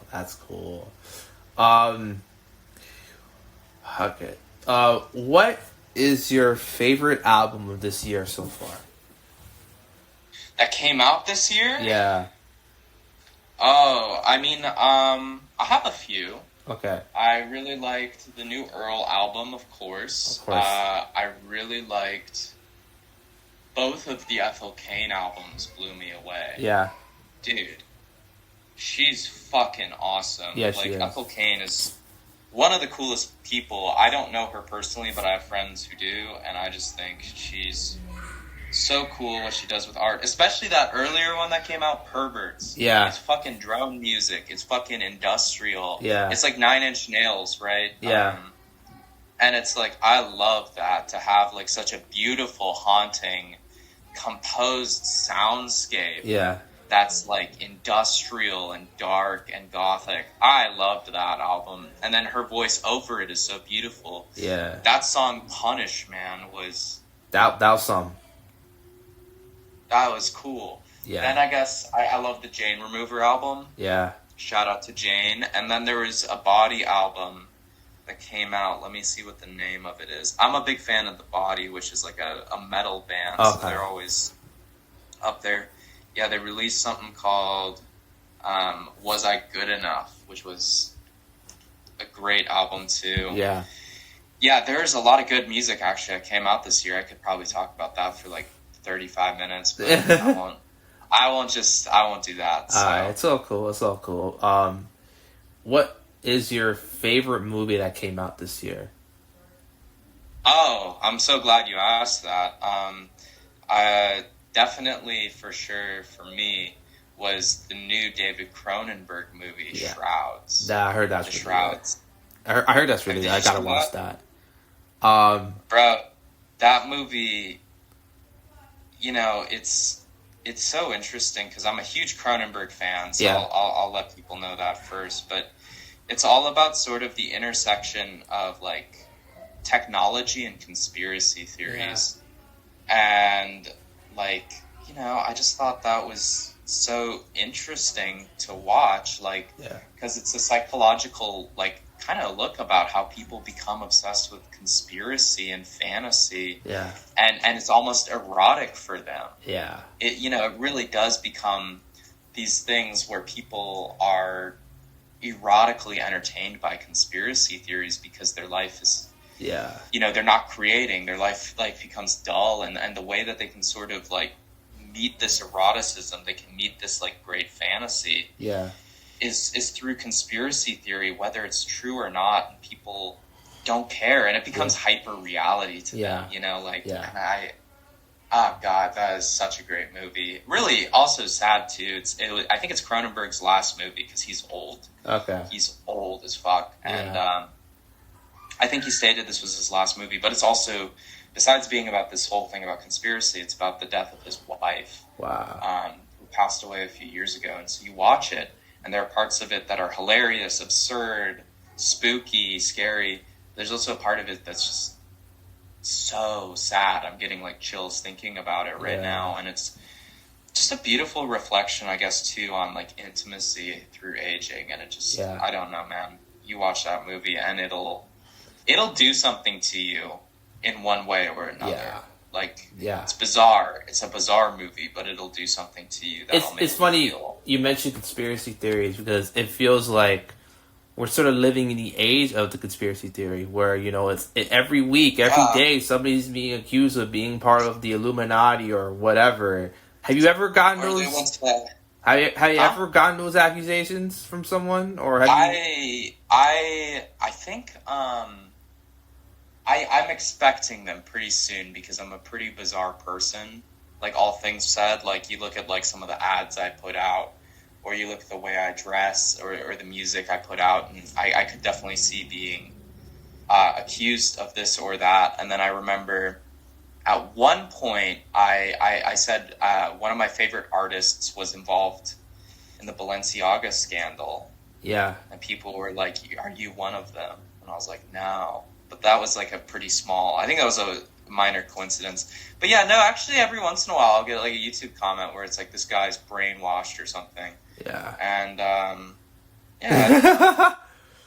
I'm not really part of any sort of secret society. I'm not a conspiracy theorist myself. I like to just sit in my house and read books and throw raves every once in a while and travel. Okay. I'm a pretty mild person. All right. Okay. That's a good answer. That's a good answer. So my next question is, I don't know if you'd be comfortable enough answering this, but my next question is, where is the main source of your income? Because I'm assuming I'm going to assume you're not living in a mansion, despite all the stuff that you. No, I'm not living in a mansion. It comes from a couple of different places. I mean, actually, YouTube is a pretty considerable source of income. If you look at videos, I'm sponsored pretty often, so that's a blessing. I like that. Some of it is from the brand. Brand probably makes up about 50% of my income at this point, which is a blessing. You know, we sell things pretty often. So clothing, and then the other parts of it are like working clothing design or marketing consulting for other private companies, whether they be small sportswear brands, or if I'm doing marketing consulting for maybe, let's say, a B2B SaaS company. Okay. And so, you know, once a week I come and maybe meet with their team and see, you know, what are they doing with their social media that could be more optimized or something like that, you know? And so, you know, I'm a part-time consultant or contractor. Wow. A lot of times with clothing brands. So it's like, you know, a clothing brand who I have an NDA with will reach out and say, "Hey, we want you to design 5 pairs of shorts for our fall-winter collection." Okay. That are going to be, you know, good for running, right? Or good for, you know, track and field or something like this. Please do this. And then I do that, and then they end up in whatever whatever store they're going to be in. You know? Interesting. What was the biggest check? You don't have to specify the amount of money, but what was the biggest check you ever got from your fashion sort of thing? Yeah, I did some work with High Snobiety on a very high-profile project. Wow. And that was a big check, and that paid for, like, half a year of my rent, basically, and I was very blessed by that. It took a lot of pressure off my plate at the time, because at the time I wasn't, you know, like, money comes, money goes, life is not about money. You want to be financially stable, you want to be business minded, but at the same time, money comes, money goes, and that that took care of me for a little bit. Wow. Very grateful for that project and that's what interesting. came out of that. It seems like, it seems like a lot of your friends know a lot of, very types of people that that wouldn't really think of, right? Like, how do you sort of form those friendships, right? Those connections. Yeah. Is it just, do you just like, again, is it just natural? You're working with these people, or is it something sort of out of the blue? I mean, I think it's a few things. One is that I live up here in Seattle. I live in the middle of nowhere. I don't really meet a lot of crazy people besides Earl Sweatshirt, and like when a band comes in town and I might know somebody in the band because they fuck with the clothes or the YouTube or something like that. That happens every once in a while. Sometimes it's because, like, again, I throw raves and it's like, the artist that comes through is cool. But a lot of it is just like a lot of my friends who I like have a working relationship with, or just like we vibe creatively, are in New York and LA. Oh. Like when I travel the United States, I go to New York or LA for work a lot. Okay. And I also enjoy my time there. I don't think I'll go to Fashion Week this year. I'm thinking about it. We'll see. But like when I go to those places, my friends who live in New York and LA tend to meet a lot of these people, right? Because that's the sort of New York or LA thing, is just that everybody's like trying to befriend so and so, and I think that's cool and great when you can get work and stuff like that. I just kind of let and it depends on the person too, right? Like I don't want to make a generalization, but it's like also like a lot of my friends are creatives. They like are photographers, they're videographers, they're editors, they're stylists, right? And you tend to be working for somebody cool a lot of the time. Yeah. Or you're befriending somebody cool on set, and that's sick. And like I just vibe with people who I think are creative. I'm friends with a lot of creatives, and that's sort of I think what kind of comes out of it. Would you, again, I don't know, would you do, like, again, if your brand sort of becomes big enough, could we see someone like Nigo, and he drops a record, has like the Clips and Tyler and ASAP and Pharrell and Lil Uzi and stuff? Would you do something like that if you get to that point, or would you? Oh, yeah, absolutely, I would do that. I thought about doing things like that, like, now, because, like, bro, I'm not gonna lie, like, I'm, like, hella tapped in with, like, the electronic scene. I'm very tapped in with the metal scene. And it's, like, those are, like, my main sources of inspiration, right? But they're also, like, the homies sometimes, too. And so I've, like, thought about it. I mean, I'm working right now with, like, a electronic witch house collective, bro. Whoa. Like, that's, like, those are, like, my homies. We throw, like, raves together. We throw underground warehouse shows with those guys. Wow. And they're, like, they're out in fucking Brussels sometimes. They're out in Germany doing shows and stuff like that. That's cool. Those are my homies. And so I could definitely... And like, I design, like, merch for them and stuff like that. All right. So, like, at some point, yeah, I would love to do that. I would just probably do it with more underground artists, because it's, like... I don't know, like, there's a few, like, bigger artists that I do fuck with. But, like, I'm a pretty kind of, like... if you know guy. I think my personal taste is just like, I've never been like a clout chaser personally. Maybe somebody out there will say different, but like I have always been sort of more about bringing people up than trying to run over and catch somebody's coattails, what I'm saying? Yeah, that's a good attitude to have. So my next question would be like, have you heard of, like, Night Lovell? Yeah. I know, so, yeah, I do. Wait, you know someone that knows him? Yeah, bro, one of my homies produced a bunch of his records back in the day, but I can't say who it is because they go by they make completely different music now, and I can't say who it is. Can I guess? But yeah. Can I guess? Sure. Blank Body. No. Oh, they make a completely different genre of music, but yeah. Anyway, go back. Dylan to Brady. Night Lovell. I don't know Dylan Brady, bro. I don't know Dylan Brady. It's someone smaller, a little bit more obscure than that. And 50 grand? I can't be leaking this information. Okay, I won't. Okay, so Yes. that's crazy though. What?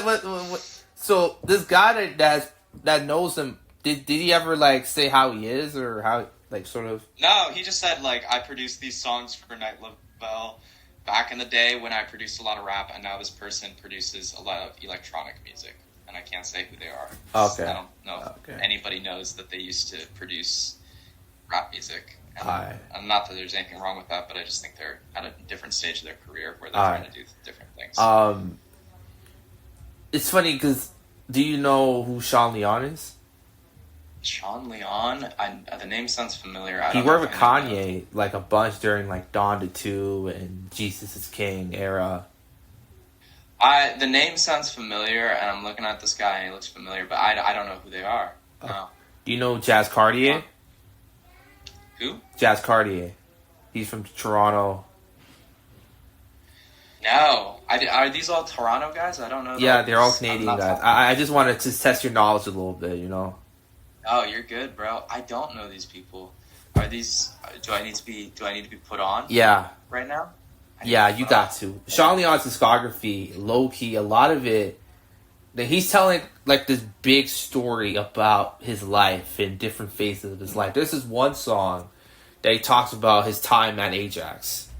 You know, he used to live up in Ajax, Ontario, and he moved to Toronto. And it's a crazy story because he knew guys like Jordan Evans and you know and Daniel Caesar and Wonder Girl and Eastbound, the guy who produced Travis Scott's Antidote. You know, he knows all these guys. Dude. Yeah, I know.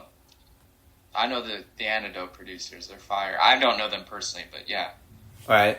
So, you know, it's one record I think you should really listen to is his like he dropped 2 albums in 2017, but the first one like he dropped it like in the beginning of that year, Sins of a Father or something like that. Like that record is fire. Like it has everything. There's this song where it's called like I forgot, I can't say it, but like it has this crazy like because he did a full song of that like back in the day, and the coolest thing ever, he sampled that like a particular like guitar riff, and he made it a whole song. It's the coolest thing ever. Like it's, but yeah, I think we mess with him. By Sean Leon. Yeah, fire. I'll take a look at it. Yeah.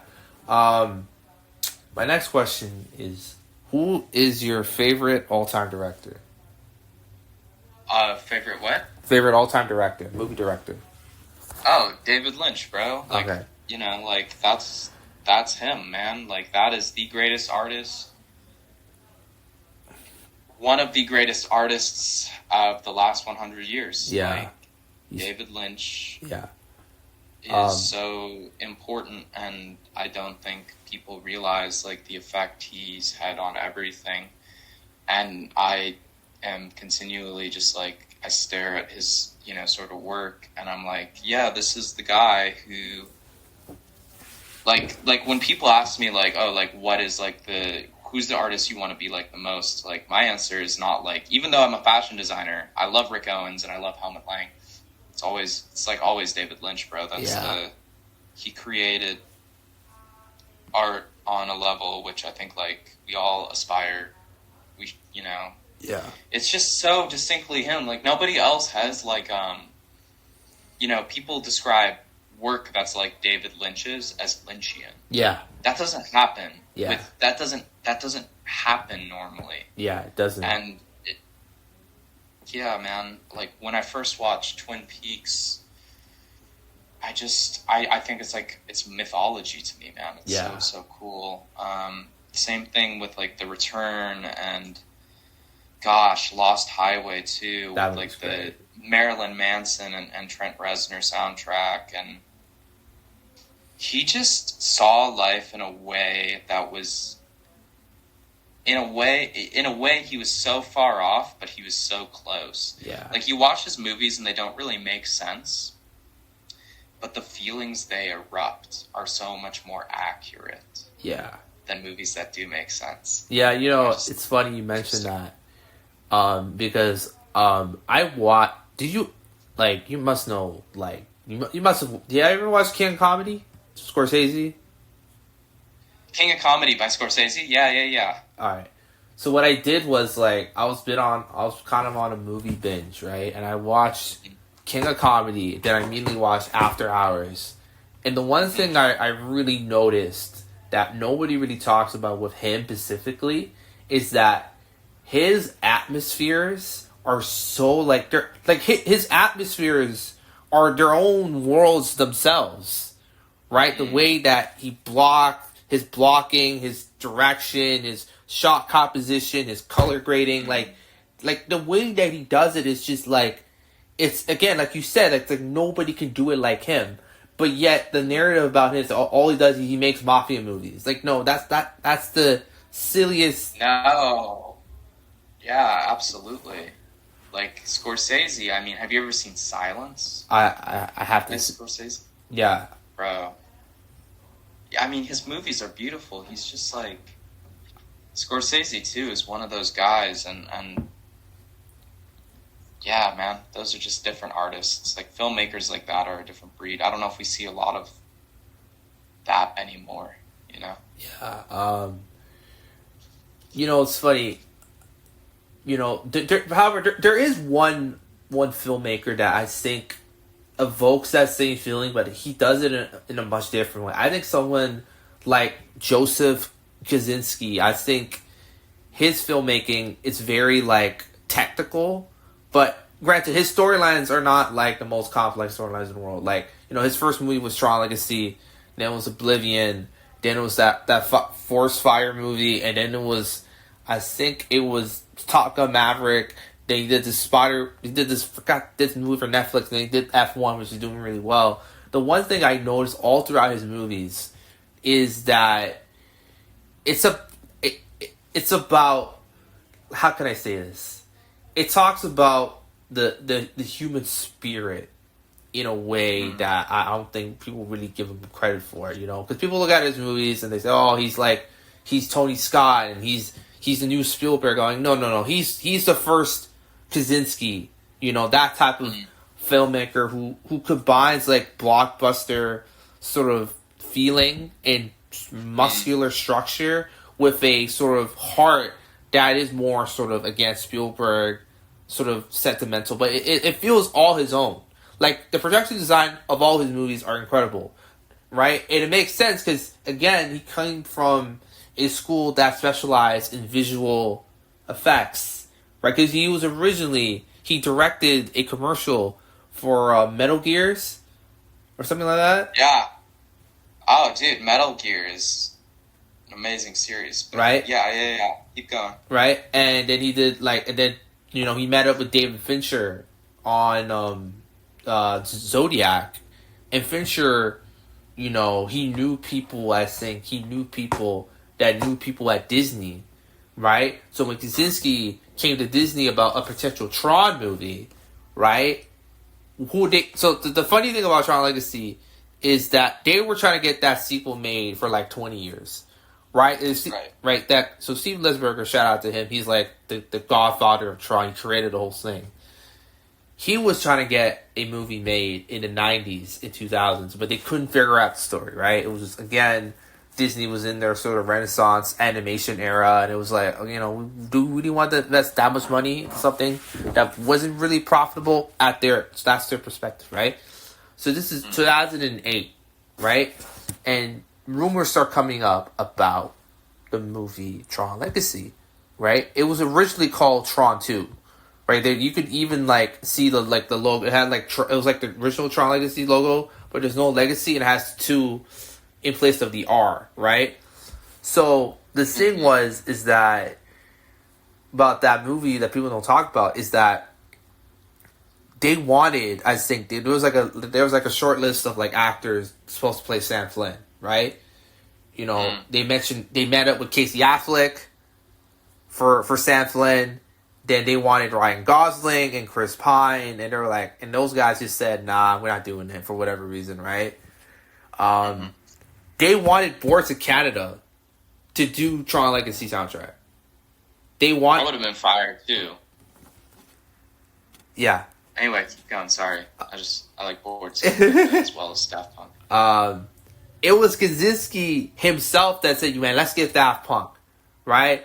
And they met up with Daft Punk and they created a bunch of material, right? The next thing you know, we have the movie that we have.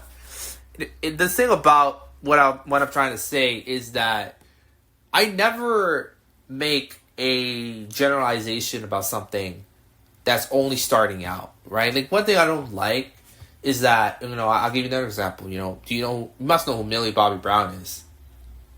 Yeah, of course. Okay. Yeah. Do you know people that know her, or? No, that's far beyond me, my friend. Okay. There's level to this. Okay. So, the thing is that, I always say this, when Stranger Things came out, everybody loved her and stuff. And then, time goes on, as they always say, heavy wears sort of the crown, right? You're at the top. People want you ripped from the ether, right? And the same thing started happening. People start nitpicking her fashion choices. They're saying her stylist should be fired and, she's being this, that, and the third. And it's just, it got to a point, I'm like, it's just like, is this criticism or is this personal attacks? Right? And I think that's the problem, is that we oftentimes blur the two. We conflate the two. That's not the same thing. Critiquing something is necessary. Personal attacks on somebody who hasn't done anything is just stupid. Right? So, I think so too. I mean, it's not a good thing. You can't do these personal attacks on people. It's just, yeah. But that's just the internet, man. Yeah. That's just the internet for sure. What's your favorite cartoon that you watched growing up? Favorite cartoon I watched growing up? Probably Avatar: The Last Airbender. Wow. You watched Teen Titans? Didn't watch Teen Titans. Okay. What was your favorite comic book that you liked to read growing up, or even now? Favorite comic book? I mean, I'm a big manga fan. Okay. Like, I read manga still, so Junji Ito has always been big for me. Who's the other fucking... I love... What is it called? Oh, my gosh. Dude, this is killing me. That's my name is being blocked. Chainsaw Man is great, but there's another one. Beyblade? No. You ever watch Beyblade, bro? Like, the Metal Fusion? Bro, Ryuga's like, that guy's Full Metal Alchemist is fire, too. Yeah. I'm trying to remember. There's a specific... It's like my favorite manga, and it's killing me that my name is blanking on it. I'm going to remember it in a second. Lizard Man manga is what I have to Google right now. Dorohedoro. That is my favorite manga of all time. And it is amazing. And it is bloody, violent, but it has so much soul. Okay. It's about a man who turns into a lizard who's a bounty hunter who hunts down witches. That sounds cool. That sounds cool. Yeah. What's your favorite comic book character?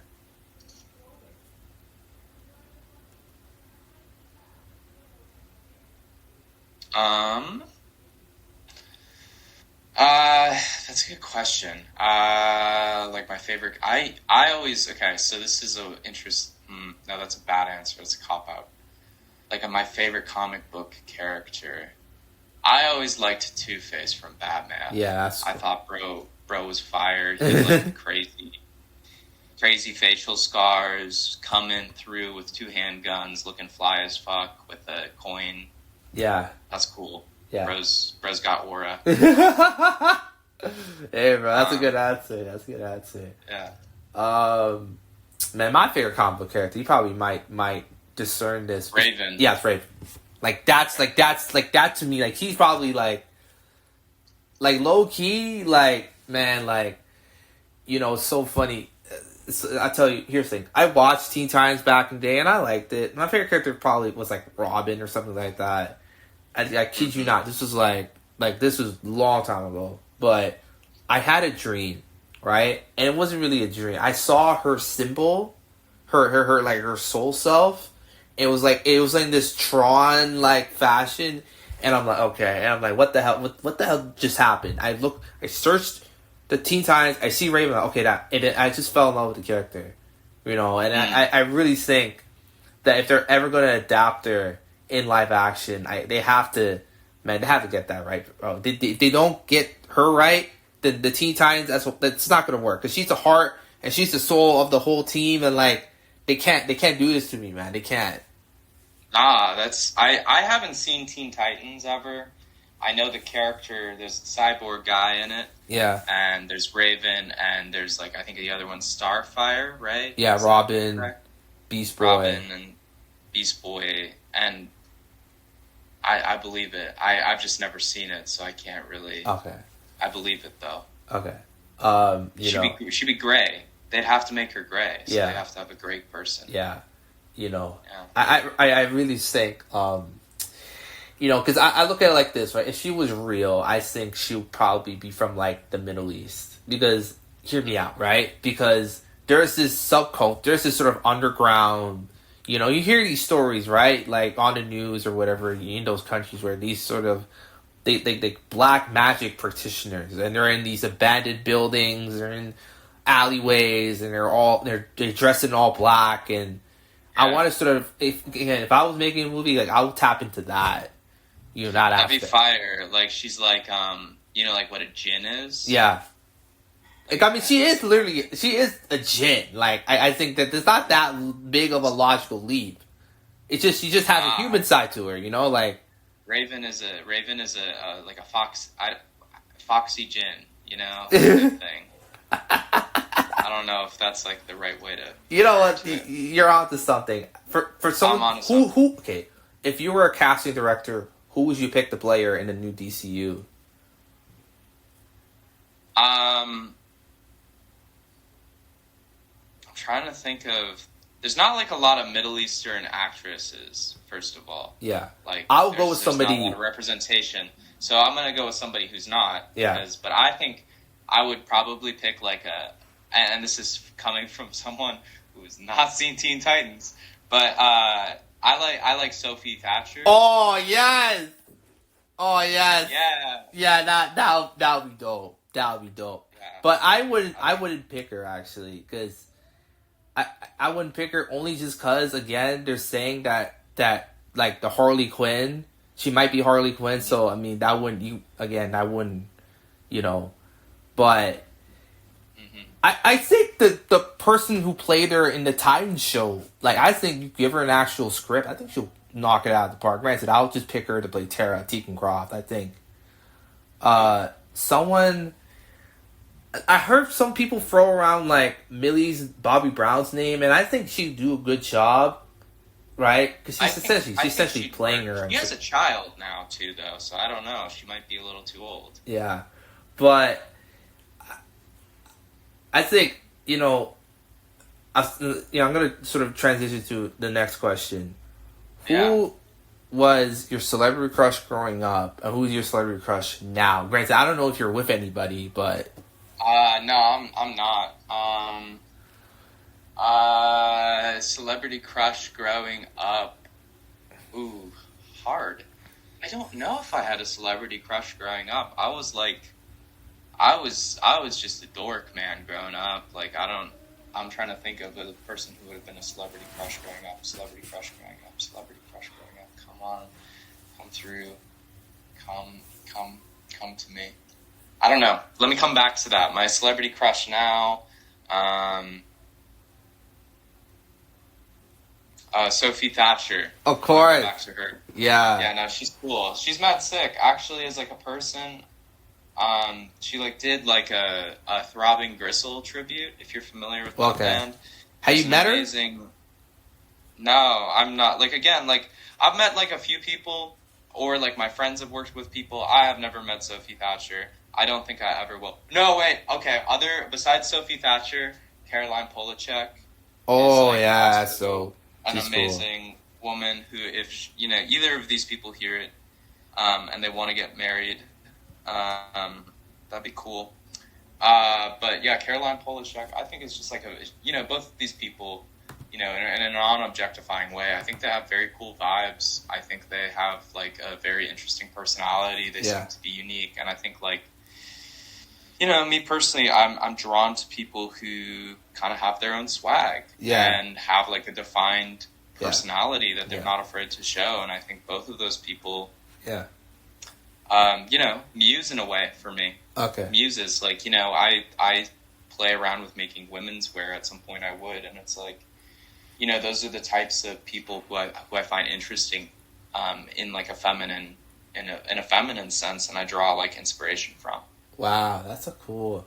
For me, like, you probably know some, like, I think, obviously, I mean, probably number one right now is probably like Haley Steinfeld, then Millie Bobby Brown, then That's Margot fire. Robbie, Maya Goth, Alice Mia Glass. Goth is, yeah, she's fire. Alice Glass is fire.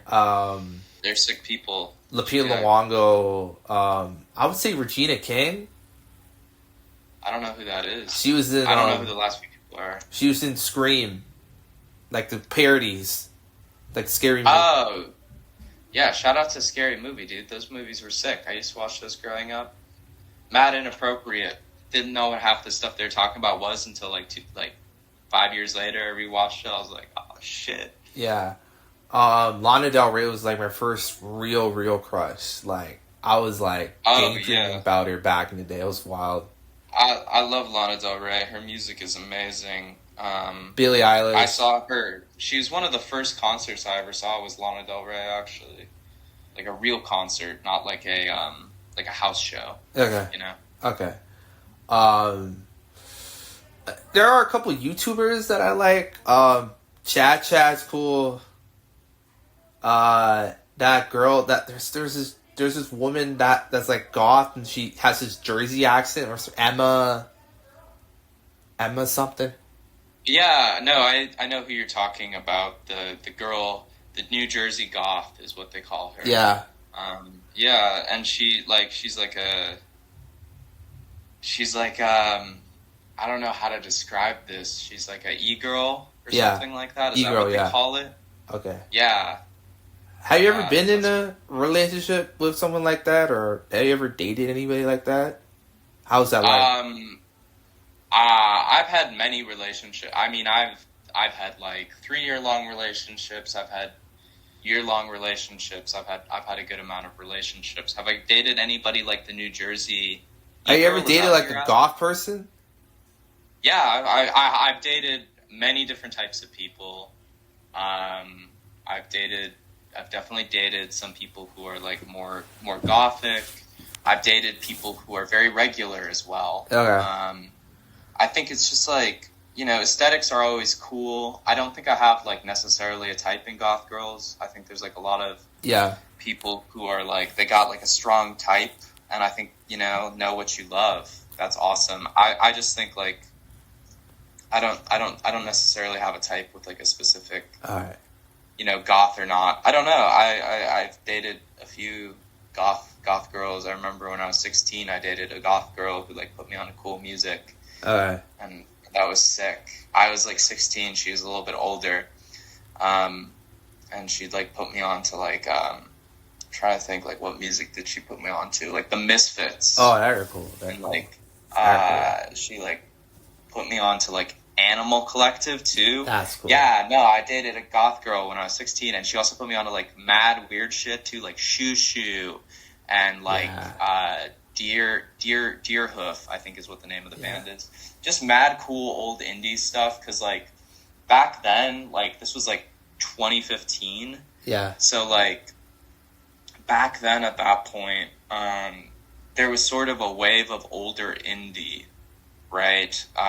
That isn't the same as like indie now. And you know, there have been so many different like sort of variations of indie. And so, you know, at that time there had been like, you know, the old kind of guard of indie that was like very much like the Portlandia thing. Yeah. You know what I mean? Yeah. Where it was somewhat like millennial hipster. And she was kind of like a millennial hipster basically, because she was a bit older than me at the time.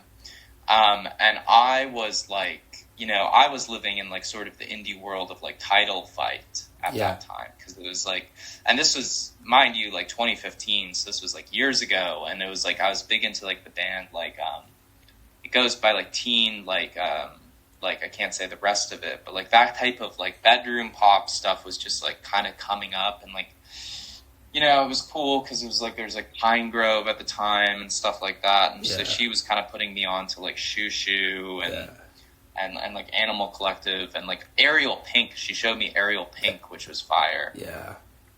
And so, you know, just kind of like, you know, regarding that growing up and having, you know, dating a girl who kind of put me onto that stuff. I think it's cool to date older people sometimes. Yeah. Because then you can like learn things and stuff. And I think it's like good and healthy and mature.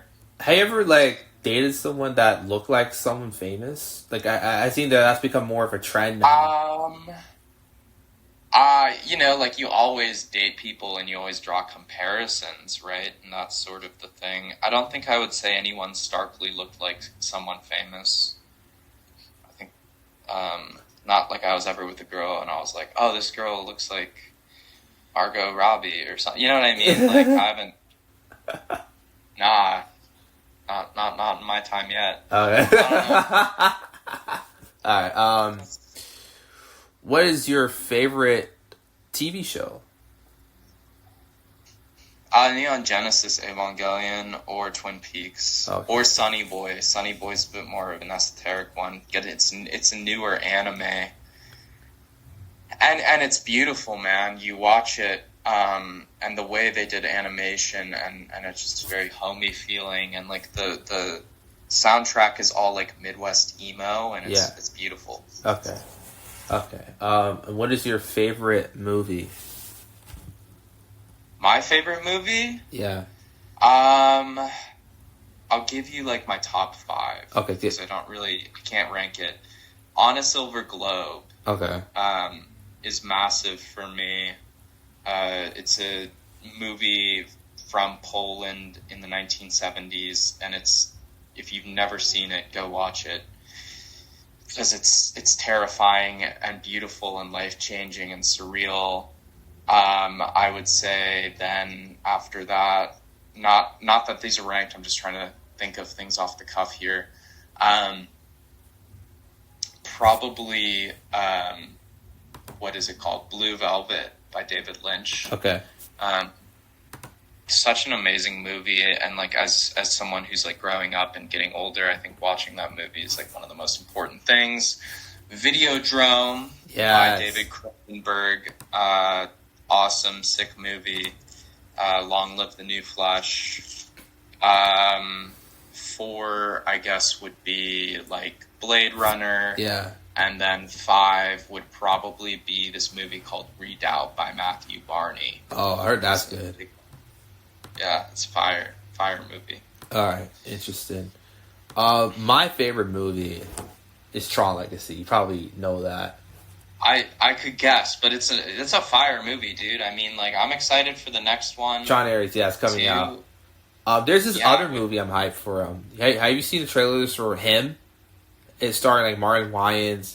I have. Yeah, it seems interesting. Didn't it just get taken off today? Like they're like, we're not releasing it. I don't think so. I gotta check. I think you should check, because I think today they announced that they were not releasing it and they didn't know when it would be released. But I have seen trailers for it, and that movie looks sick. Yeah, I want to see that.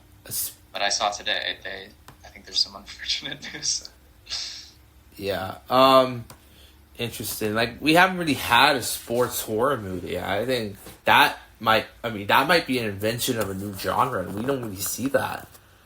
Sports horror is, yeah, I mean, there's like definitely some intense sports movies and some like horrifying sports movies about terrible things that happen in people's lives. But yeah, I don't think I've seen a sports horror movie like that. Yeah.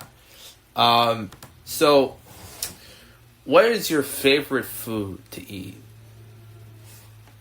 I'm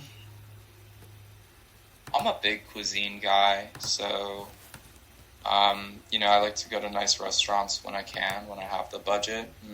Damn. I sort of like, I mean, not necessarily doing that all the time, but like, it's like, if I'm going to go on a date with a girl and it's like a second or a third date, like, let's go eat somewhere cool. Or if it's like homies, if I got to go take somebody to business dinner, we're going to go to a nice place. You're going to have a good experience, because there's something to that if you're a business person. Yeah. You take somebody off for a nice dinner, that means a lot. And if it's a place that they remember, they are not going to forget you. Yeah. That's all I'm saying. Okay, that's dope. That's dope. But for me personally, like some of my favorite meals gotta be like different types of seafood. Okay.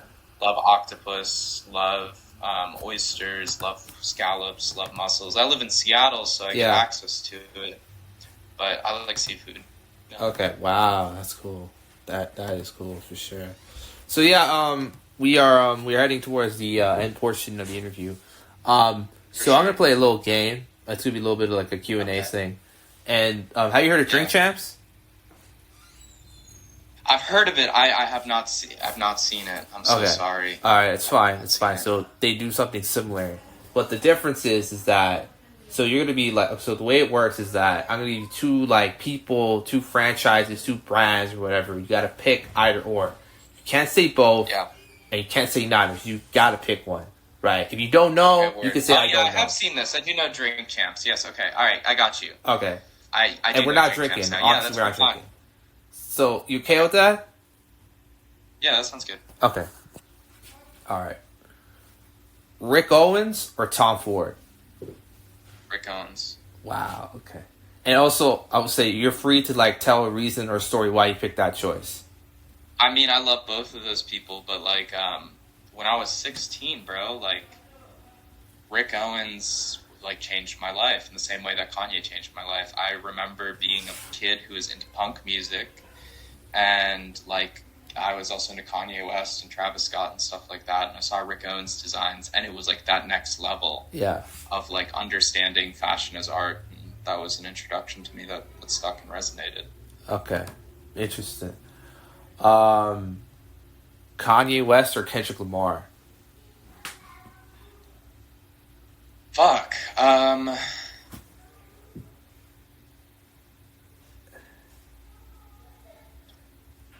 mean, I love Kendrick Lamar's music, and I think he's one of the greatest, but it's got to be Kanye. Okay. And a little bit of an extra question here is, do you think, obviously, you know, we've seen sort of the kind of deterioration of, like, his sort of him and his career, like... Legacy, yeah. Yeah, do you think his chances of, like, public support is done? Do you think there's a way he can, like, somehow gain that back? No, it's over for Kanye. And I think, like... I think on a broader cultural level, the death of Kanye West's legacy and his influence is really bad for society. I think it's not been good. I think there's like a broader implication to that because he was such a powerful and unique figure. And he wasn't, I don't think Kanye's like as an artist is someone who thought very deeply about things, not to be a hater in any way. Like I think Kendrick Lamar thinks very deeply about things. I think that's what makes him special, right? And awesome. But Kanye is such a curator of a vibe and an aesthetic and a vision. I mean, when Kanye would release an album, it would be like an opera was released for our society. Yeah. Right? There'd be a new era. People, and this doesn't happen anymore, is as people would start editing their videos differently. Yeah. People would start dressing differently. I mean, it was the closest thing we have when a Kanye album would be released to a new opera being released in like the 1700s. Because that would be the same effect. People would start dressing differently. People would see a new opera and they would have different outlooks. Like cultural conversations would change when Kanye West released a new album. People would be on Murakami. People would be on different fashion stuff. That's massive. Yeah. And the deterioration of Kanye is like the deterioration of opera from society. It's not a good thing. Yeah. And I think it's, you know, unfortunately Kanye has mental health issues, and I know people who work for Yeezy, and it's like, you know, that's not a joke. Like it looked like it's way more wild than we all even know. Wow. You know what I'm saying? Wow. And so I think like the deterioration of Kanye is just really bad for society because he was pushing society in a way that was massive. Yeah, it was. Massive. Yeah. So Kanye, that for sure. I mean, I love Kendrick too. Kendrick is amazing. Okay. Daft Punk or Aphex Twin?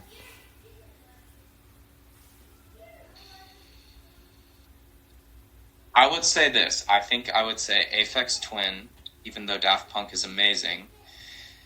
Because Aphex Twin, Daft Punk is beautiful, but Aphex Twin just like changed music Yeah. in a way with like IDM, Yeah. where it's like, you know, like soundtracks of movies got changed forever. Yeah. Same thing with Trent Reznor. He did the same thing. Like, Yeah. changed music forever, and Yeah. the way, like, movie soundtracks, and not even like, it's not even that they changed music that we listen to, it's that they changed music that we don't even think we're listening to. Yeah. And so I gotta go with Aphex Twin for that, even though Daft Punk is phenomenal. Yeah. Tove Lo or Rita Ora? I gotta be honest, I don't really listen to either very much, but I have liked what I've heard from Rita Ora. Okay. I like what I've heard. I don't listen to them very much. Okay. Not gonna cap there. Okay. Future or Young Thug? That's a hard one. But I have to say Future. Okay. I mean, I love both of them a lot. Like, I don't think... Like, when Young Thug was dropping music in 2014, and, like, people hadn't heard him before, that was wild. Yeah. Like, people could not imagine Young Thug doing that. But, like, Future just has so many bangers, man. Yeah. And when Future... The thing about Young Thug is he's got lots of bangers, too. But Future has just aged like fine wine, I think. And I think, like, listening to Future, too, he just could go so hard. I remember he has some of those verses when, like, Future locks in and he gets scary.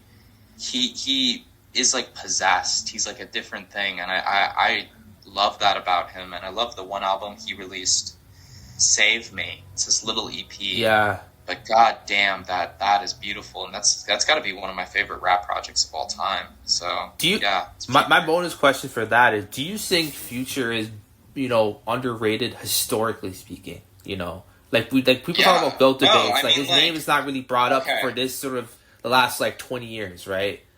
Because I honestly, here's a hot take. I honestly think Future, I think he's better than Kendrick, bro. Like, granted, I kind of fall in love. Kind of stopped listening to Kendrick for a little while, but with Future is like there's a craftsmanship, and people don't really talk about him like that. All right, if we're gonna be honest, right? Who pushed the culture more, Kendrick or Future? I'll say Future. The answer is Future. Who pushed the culture more, Future or Drake? The answer is Future. Yeah. Because Future, like, besides Gucci Mane out of Atlanta, like, Future has so many hits, man, you can't even count them. Yeah, that's crazy. Like, the last 5 years has been ridiculous, man. Like, Superhero is probably my favorite song from him, but you're gonna get a bunch of different answers if you ask someone that question. And also, like, I don't know, like, if you go to the South, right, and you go to, like, Atlanta, every club is playing Future. Yeah. Like, it's like, they'll play whoever's popping, they'll play a classic, and then it'll be Future. Yeah. That's just how it is down there. And also in Miami, too. Granted, I don't go down there a lot, but, like, that's how it is. Okay. And, like, that's because he's the guy, you know? Okay. 50 Cent or T.I.? Both are amazing. I'm gonna go 50 Cent, plainly because he is, like, the funniest, like, diss guy ever. Okay. Like, he talks shit like nobody else. Yeah. And he's so funny. Yeah. And 50 Cent for that one. And also, I think, like, T.I. is cool, but, like, 50 Cent has better music. Okay. 21 Savage or Denzel Curry? Denzel. Okay. And I feel like that's a hard one, but, like, I also just feel like Denzel Curry just has, like, more music, and I think, like, his history with, like, Raider Clan and stuff like that, like, bro has just evolved and evolved and evolved, and I think that's cool. Okay. Raider Clan or ASAP Mob?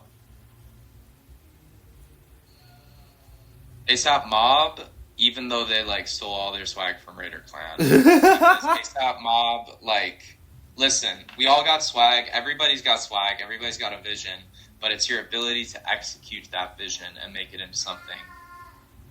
That's it. And then also just, like, back in the day, like, we all know that, like, Raider Clans, you know, started that shit.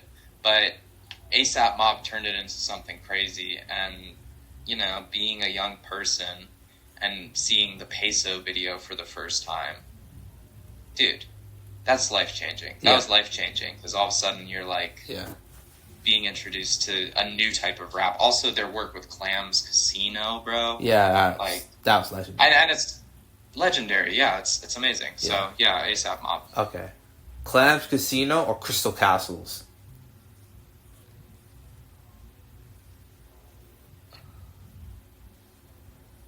I think I would give it to Clams Casino, even though I love Crystal Castles. I think both of them have a massive impact. And I think they've both, the thing that's interesting about them both is they both have more of an impact after, like, their initial release than before. Because, like, I think, like, both of them are distinctly, like, Gen Z music, even though they were made by, like, you know, millennials. And they were made during a millennial period. And I think the reason I say Clams Casino is because Clams Casino, like, has a bigger influence on hip hop than Crystal Castles has on electronic. Okay, that's cool. Like, I think Salem has a bigger impact on, like, electronic and hip hop for having a similar sound, right? And I love Crystal Castles. Like, don't get me wrong, I think they have a huge impact. But like, Clams Casino, man, like, Fake Mink is influenced by Clams Casino today. Yeah. Like, Travis Scott is back in 2017 was influenced by Clams Casino. He is, like, one of the greatest producers of all time. Yeah. Like, he crossed the bridge of, like, IDM. Yeah. Like, and, like, ambient music into hip hop. Yeah. And, like, yeah, that's cool. Him and Friend Zone. If you don't know Friend Zone, check out Friend Zone. Yeah. They produced the song Fashion Killer by A$AP Rocky. Yeah. But all of their early beats are crazy too. Yeah. So, all right. Drake or Lil Wayne? Wayne. Okay. Yeah, like, Drake is cool, but, like, the way Wayne ruled the culture in the same way that, like, Cardi ruled the culture recently. And, like, I think, like, Drake always makes hits, and I think he's cool. I don't actually have, like, a lot of hate for Drake, even though it's a very trendy thing to do right now, is to hate Drake. I don't really, bro, like, bro wrote the motto. Like, are you gonna seriously, like, hate on bro like crazy like that? Like, nah. But yeah, Wayne for sure. Okay. Dude. Okay. Ty Dolla $ign or Nate Dogg?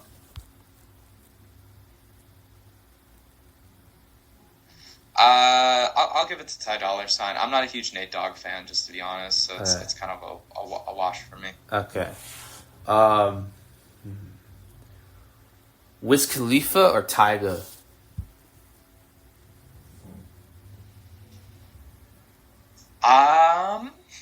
That's actually a good one because they're both out of that swag era. Yeah. They're both out of that era, and that's like a fun era. That was sort of it's like frat rap almost too, a little bit.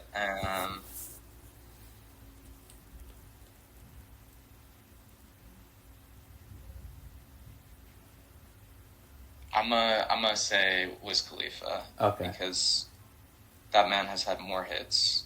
Yeah. In my opinion. And I also think he's a funnier person. Yeah. Okay.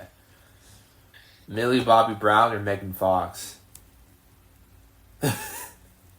Megan Fox, but that's just because of my age, I think. Like, yeah. It's just a little bit of an older soul. I like, yeah. Okay.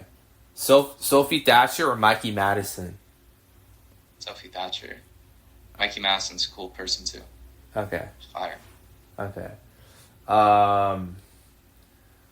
Raven from Teen Titans or Harley Quinn?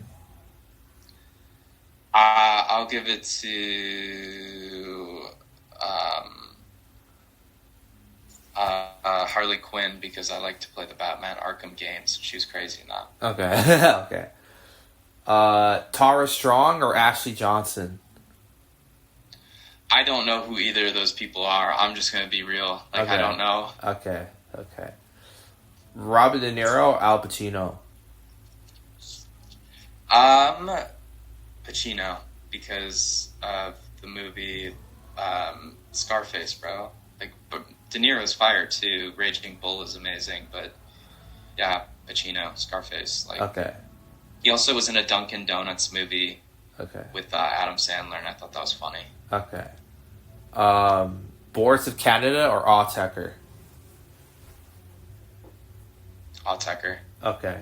Boards of Canada is great, but like Autechre is the legend, and I'm really mad I can't go see them. Okay. One O Tricks Point Never or Hudson Mohawk? I know Hudson Mohawk, so I'm gonna have to say. Wait, you know him? Oh, yeah, he's like followed for a while.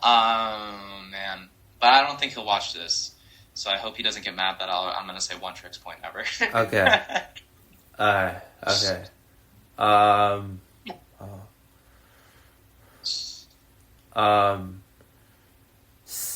James Blake or Bon Iver? Bon Iver. Okay. Bon Iver wrote the first album. Yeah. About 20 minutes away from where I grew up, and so that album holds a lot of importance to me. Okay. It's very beautiful. Okay. Jordan or LeBron? Jordan or LeBron?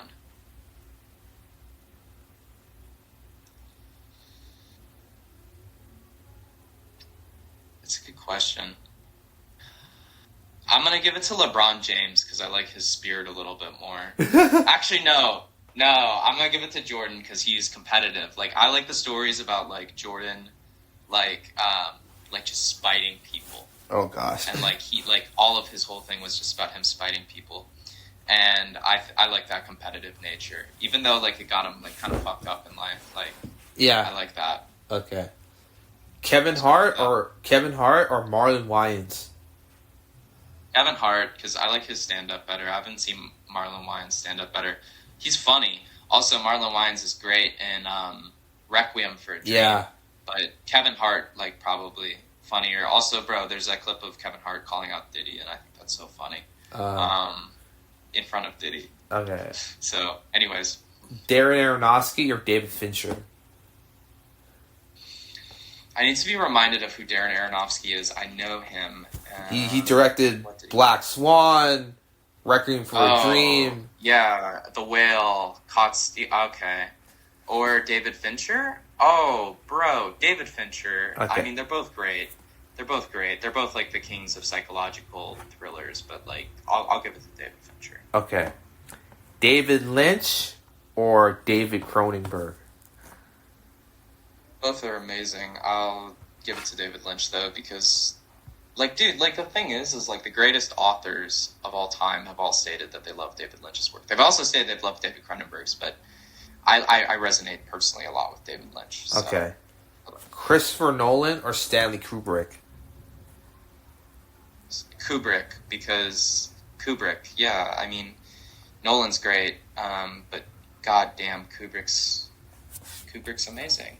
Like, that movie, in the 1800s, I'm trying to remember the name, is the best. Barry That's, like, Lyndon? one of the best.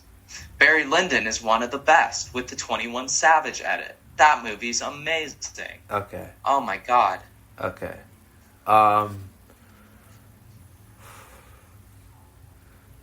Okay. French Montana or G-Eazy? Dude, French Montana. Yeah. Bro, you put G-Eazy against most people, it's going to be whoever the other person is, but French Montana's fire. Yeah, no, he's cool. Okay. Logic or Macklemore? We on the corny motherfuckers now, bro. Macklemore, because he's from Seattle. Okay. He's from Seattle, and I'll rep him as a hometown hero. Okay. How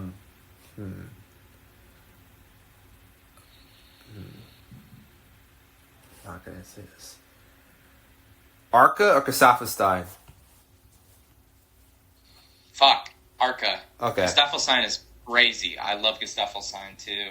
Arca is just, she's the GOAT with, like, Sophie. Her and Sophie, like, the queens of Deconstructed Club. Like, I love Deconstructed Club. It's one of my favorite music genres. Okay. It's amazing. Okay. Charlie XCX or Clarence Clarity?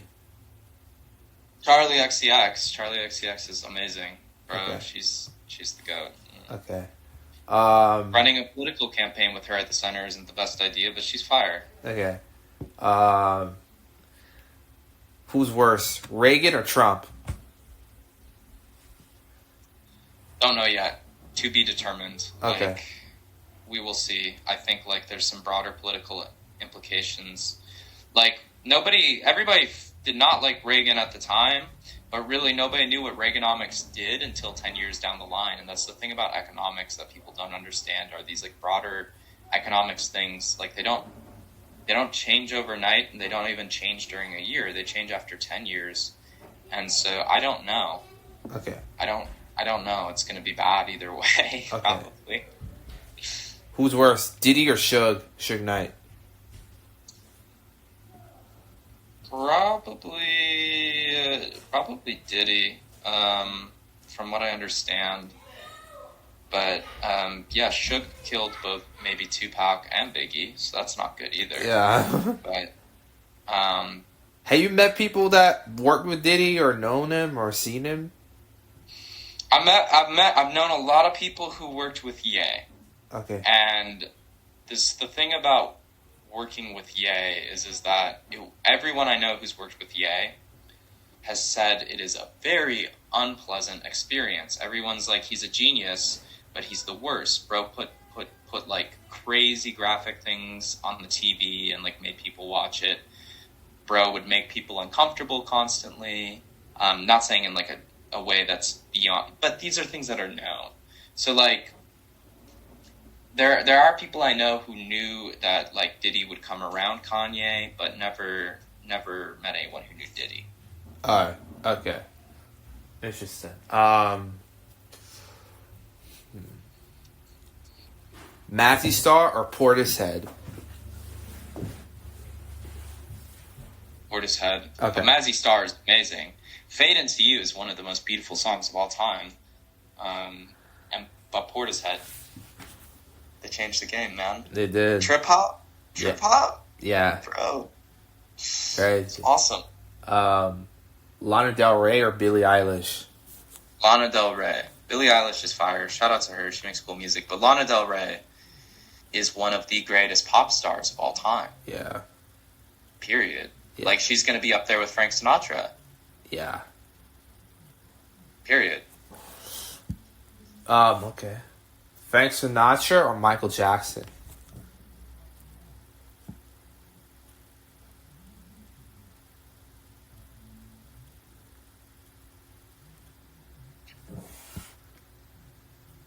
I think I'll give it to Michael Jackson. Okay. Because, like, Frank Sinatra is low-key a blueprint, but Michael Jackson turned the game on its head. Yeah. And he subverted expectations, as we talked about earlier. Yeah. And I think that's a beautiful thing. Okay. All right. Beyonce or Prince? I'm originally from Minnesota. So I gotta say Prince. Okay.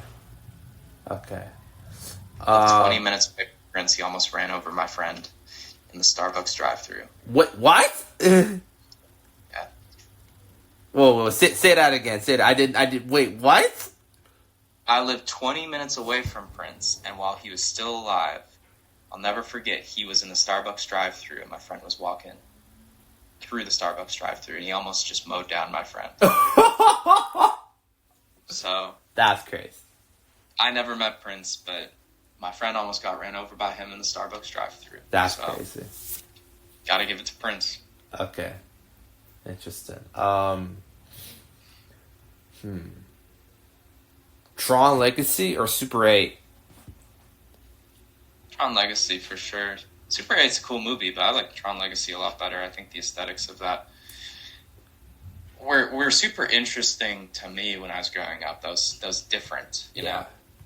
The taste of European, something European that I didn't get in America, and I liked that. It was very clubby. Okay. J.J. Abrams or Ryan Johnson? What did Ryan Johnson make? I'm sorry, I'm not sure I'm familiar with his work. Last Jedi, Looper with Bruce Willis and Joseph Gordon-Levitt, the two Knives Out movies. Cool movie. Looper is a cool movie. Oh, he did Rogue One, the best Star Wars movie. Okay, yeah, that's bro. That's him. Okay. Tarantino or Coen Brothers? Coen Brothers. I think Tarantino's cool. Don't get me wrong, but like Coen Brothers, like that movie, The Big Lebowski, bro, put that on anytime. It's a good time. That's a funny movie. Best replayability. Also, what was the other movie they made that was amazing? Fargo? Yeah. Yeah, dude. And not to say that it's not fun to watch a Tarantino movie, but let me tell you something, bro. You try watching Pulp Fiction. They had Pulp Fiction on in the bar the other day, and it got to certain scenes, and it was unpleasant. And me and the boys were trying to have a beer, and we'd look up at the TV, and we'd be like, hey, yo, that's crazy. I don't know if that's supposed to be on at the bar right now. Okay. You feel me? Okay. That's funny. Emma Stone or Anya Taylor-Joy? Anya Taylor.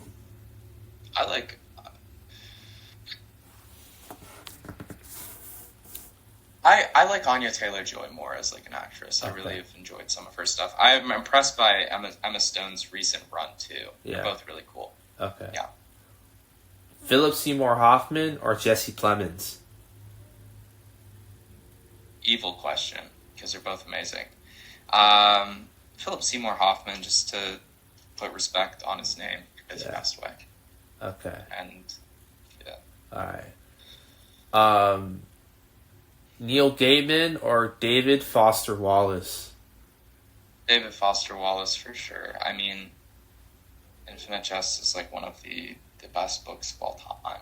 And yeah, dude, shout out to Neil Gaiman too. But yeah, David Foster Wallace, awesome. Like, amazing artist that just speaks beautiful, beautiful words. Okay. Interesting.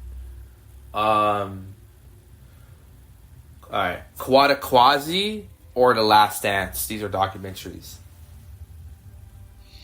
I have not seen any documentaries, man, so I can't speak on that. I haven't seen either of them. Alright, okay.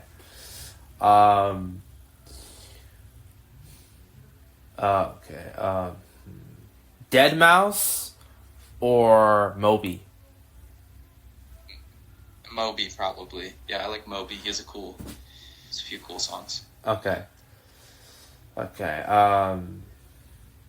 Flume or Kaytranada? Oh, that's a hard one, bro. Because they're both fire. I'm gonna give it to Flume. Their last few projects were cool. Okay. Kaytranada is also awesome. Shout out to Kaytranada, Montreal. Okay. So. Clips or Mobb Deep?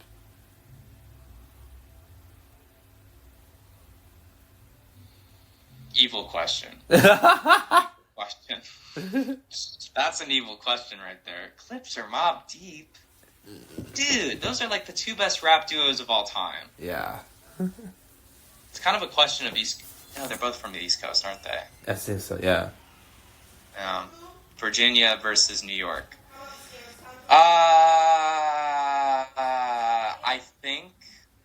I think I'm gonna have to say.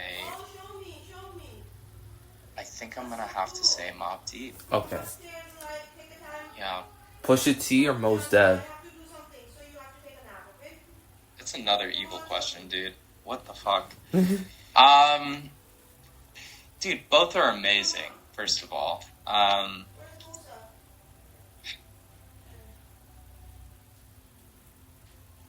gonna give it to Yasin Bey, Mos Def. Okay.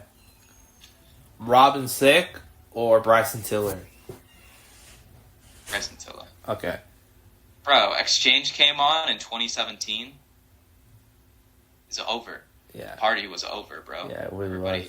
Everybody's singing that. Okay. Justin Timberlake or Justin Bieber?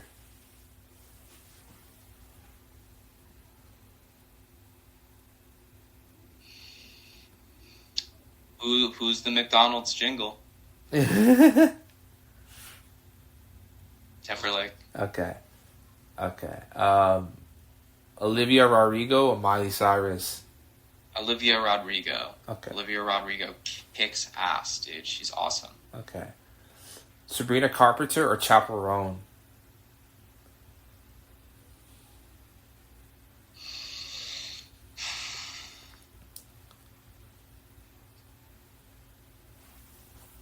Go Sabrina Carpenter. Alright. Okay. Thinking. Sam Gilardi or Kai Whiston? I don't know who either of those people are. Oh, I'm sorry. God. Okay.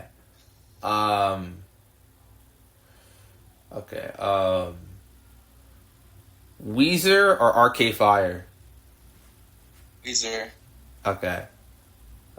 All right. Second last one. Need for Speed or Forza? Okay. Need for Speed. I had a GameCube growing up. I played Need for Speed. Okay. Last one. Cookies or cupcakes?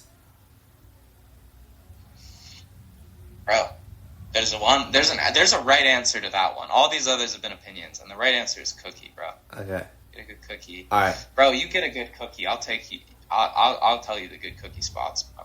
Okay. Good cookie spots. All right. Bonus one. GTA or Last of Us?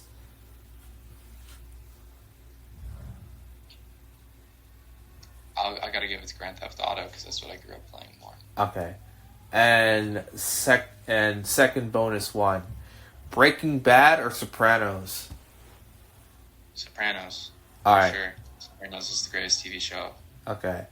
And Greatest first show. time I ever did this. Triple bonus. DC or Marvel? DC. Okay. That's the end of the interview. Man, that was Alright. a brilliant conversation, man. I think I learned like a whole textbook worth of stuff from you, man. Oh, thank you, man. I didn't think you were gonna come on here when I sent you that email, but man, I really appreciate you coming on and just Yeah. we had man. great chemistry. You know how it is. Oh, well, thank you so much for having me on. I really appreciate it. Let me know when it comes out. Always fun doing interviews, and I got to get going because I got some meetings and stuff. But thanks again for having me. Yeah, for sure. And I don't know, maybe you can send this to Fantano. I'm trying to get him on here. All right, I will. All right. You have a great day. You too. All Bye. right, see you, man. See ya. Bye. That is the end of this episode of the Renegade Podcast. Hope you guys enjoyed this one the same way I enjoyed this one putting this one together. Bye.